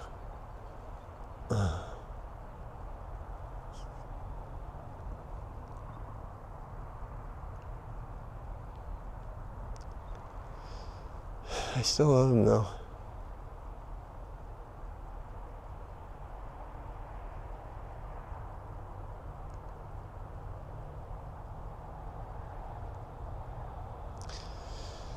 I used to put the hairdryer on him while I was in his baby swing so he'd fall asleep. I'd make sure it was far enough away so that it wouldn't hurt him, and then I would like duct tape it to the swing. Oh. I remember his mom and I, we brought him home. He was my first kid. And we put him on the side of the sink in our cheap ass apartment with cardboard furniture that we made because we didn't have any car or anything. And we were just sitting there looking at him like on the second day home from the hospital going, what the fuck did we do? We had no idea. We read everything about how to be parents. We had no idea what we were doing. And we would just like hug each other and try to figure it out.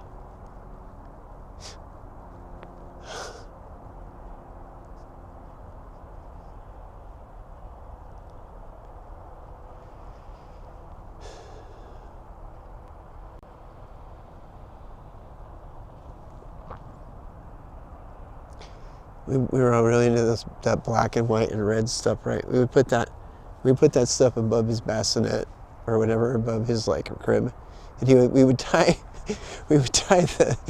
the string to the you know, like the mobile. We would tie it to his foot, and he figured out if he kicked his foot, he could make it move. And he'd be like kicking the shit out of it. He'd be like kick. He'd be like. Later on, we're like, did we overstimulate him? Did we make our kid autistic?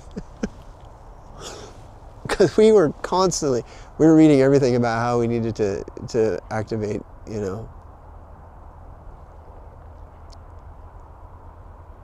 how we were supposed to activate his brain and stimulate it and everything. Like, oh yeah, we're going to stimulate the shit out of him. We had something in his face constantly that he was always like, what is this? Oh my God, what is that? What is that? It was so wonderful raising him. The sad thing is I don't remember as much raising my other kids because I was so busy with work because I was trying to break into the industry. I had 4 kids. I had to make enough money to pay for 4 kids because she couldn't work and that was not allowed. I did my best, but Gordon I remember a lot. I tell him that story all the time. I tell him the story all the time because I used to remember that when he was young, but I have no memories whatsoever of my other kids being infants other than them peeing on me when I changed their diapers. I remember every one of those times they did that. I just don't remember it. I don't know why I don't remember it. I just don't remember it. It sucks. I always wonder why. Was it because I was constantly thinking about something? I remember my first child, though. I remember him.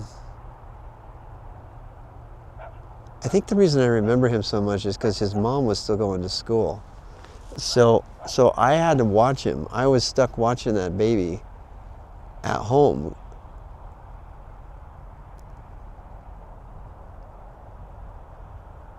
And I don't know why, but I was home with him constantly. And sometimes she was gone. A lot of times she was gone. I think she was still going to school. She wasn't working. Oh, and I was working. I was working for the internet provider so I could work from home. That was going on. She was not working, though. She was still in school. I guess she was still in school. I have no idea. Where was she? Why was she gone so much? I don't remember why she was gone. It's got me wondering. Yeah. He won't leave Mormonism. He can't. He's going to die Mormon. The sad part about that is going to be when he loses all of his support system. When they all die. When his mom dies. When his mom finally dies, and that's a ways away. She's, younger, 4 years younger than me, but both of my wives were like 4 years younger than me, which is weird. Whatever.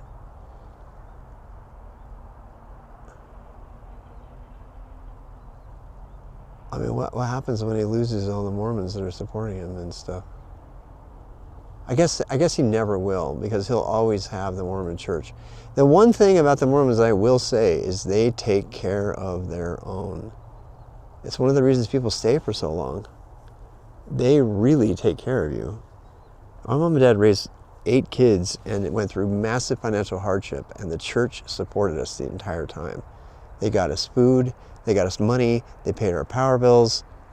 They took care of us. So even though we paid 10% of our income to them for our entire lives, they really, really take care of people when they're on down times, particularly if they're faithful.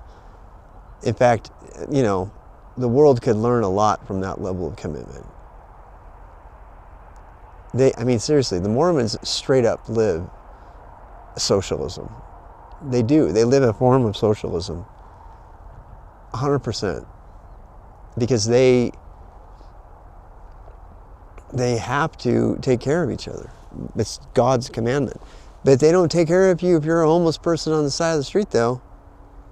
No, they are so bad at helping the homeless in their communities. In fact, they bulldozed down a homeless shelter in order to make a commercial mall downtown Salt Lake. It was a huge to-do. There's regularly homeless people outside the temples. They don't do nothing for them. Nothing. Like, we can't, unless they, It's really sad. And, you think that they would have like the Mooresville Christian Mission when I was in Mooresville. I cannot wait to go back, actually.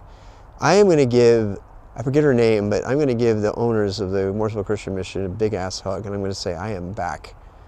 Because when I went with them, they train in how to help homeless people, and they openly say there's only a 40% chance you're going to succeed.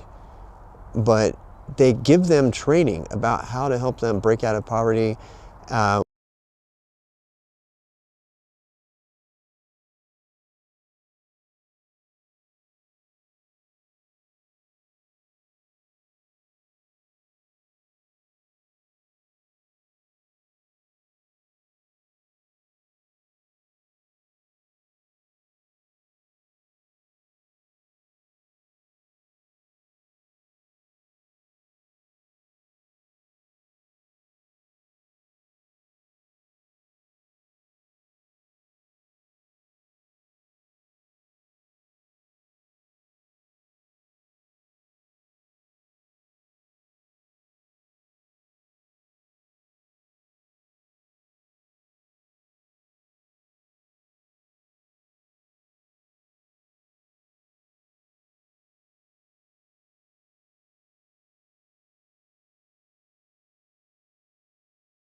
I wonder why.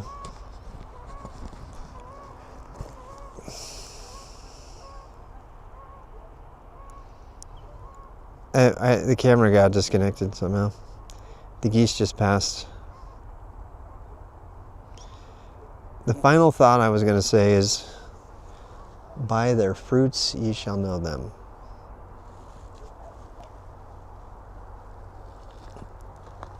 The most true thing that's ever written in the Bible. All right, I got to make it down without dying.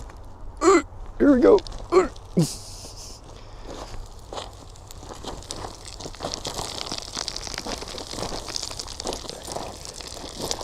This is called scree. Did you know that? I didn't know that till this year. All those like that loose rock, it's called scree. It's a climber term.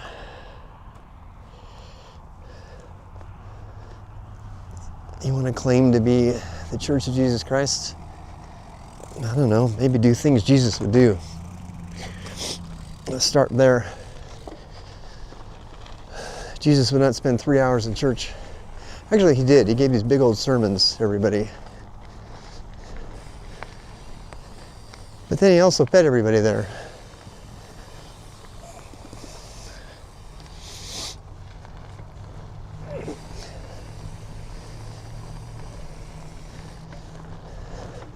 I think Gordon went to work already. I think he might have went climbing, who knows. We gotta finish watching our movie tonight.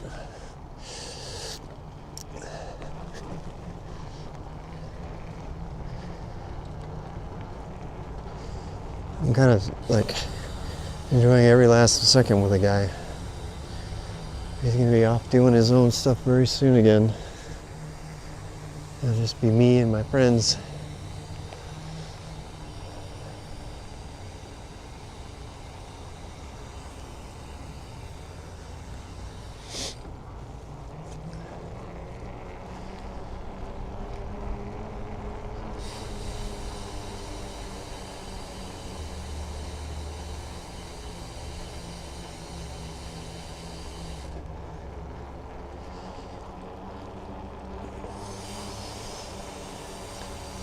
Oh, he's home.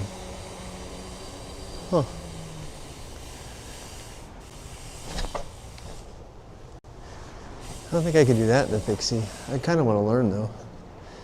People bunny hop on Pixies. I don't think I could do it, but they do it.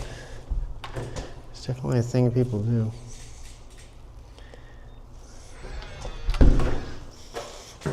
Wait, are you back from work yet? What? I'm sorry? Oh, you went early, huh? Well, I can watch a movie or something. Or not. Ouch. How is that? The sunset is great.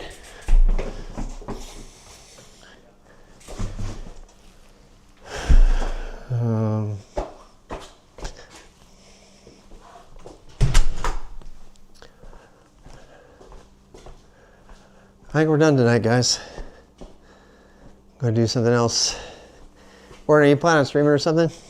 Probably. Oh, okay. You just barely got home? Yeah. Oh, it's 8 o'clock. Damn.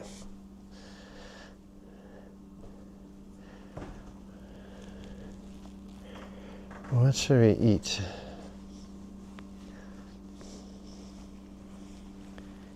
We got beer. I got sort of beer. It's visiting Salt Lake City. I moved here and I'm moving back to North Carolina. All right, guys, I'm gonna go raid. You can go see my disastrously messy house and room. I don't even care anymore.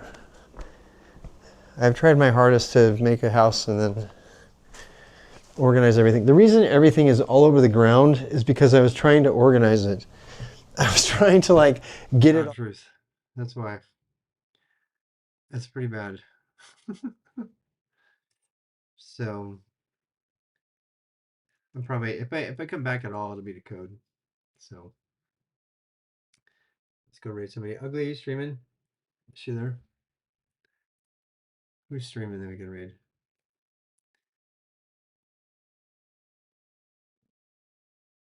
What is this about?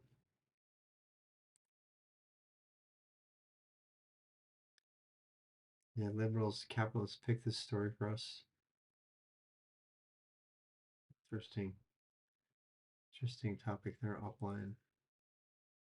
You know what it is? It's that thing where everything's off. Thanks for the follow, Close. I didn't see that before.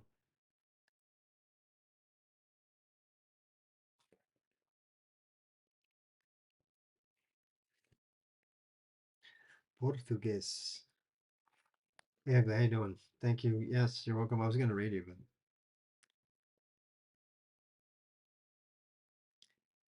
truth or drink. That looks fun. That looks fun too. It's this hot pool memories guy. Why is this guy so popular? This is not real.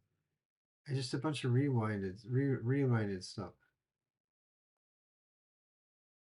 It's so weird. It's not real. This guy's not real. This girl's not real either. They're not real. They're just reruns. But people don't care. They'd rather watch the rerun. Ooh, Ross. Whoa, what is this about? Oh, damn, I'm reading this guy. Hell yeah, I'm glad I found him. Skateboarding. That's so cool. I'm so glad I found him. Okay, bye.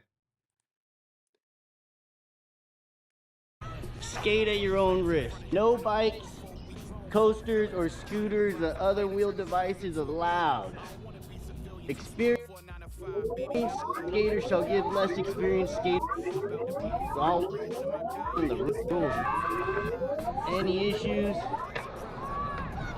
NCC 1212-115. Parks Department. I'm just raiding out. Right there. Oh, he's stealing his bike. That's crazy. They're saying hard R's and shit. Dude, nuts, bro.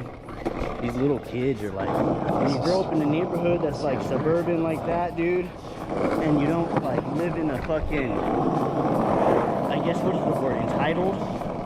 These fucking kids are entitled, bro.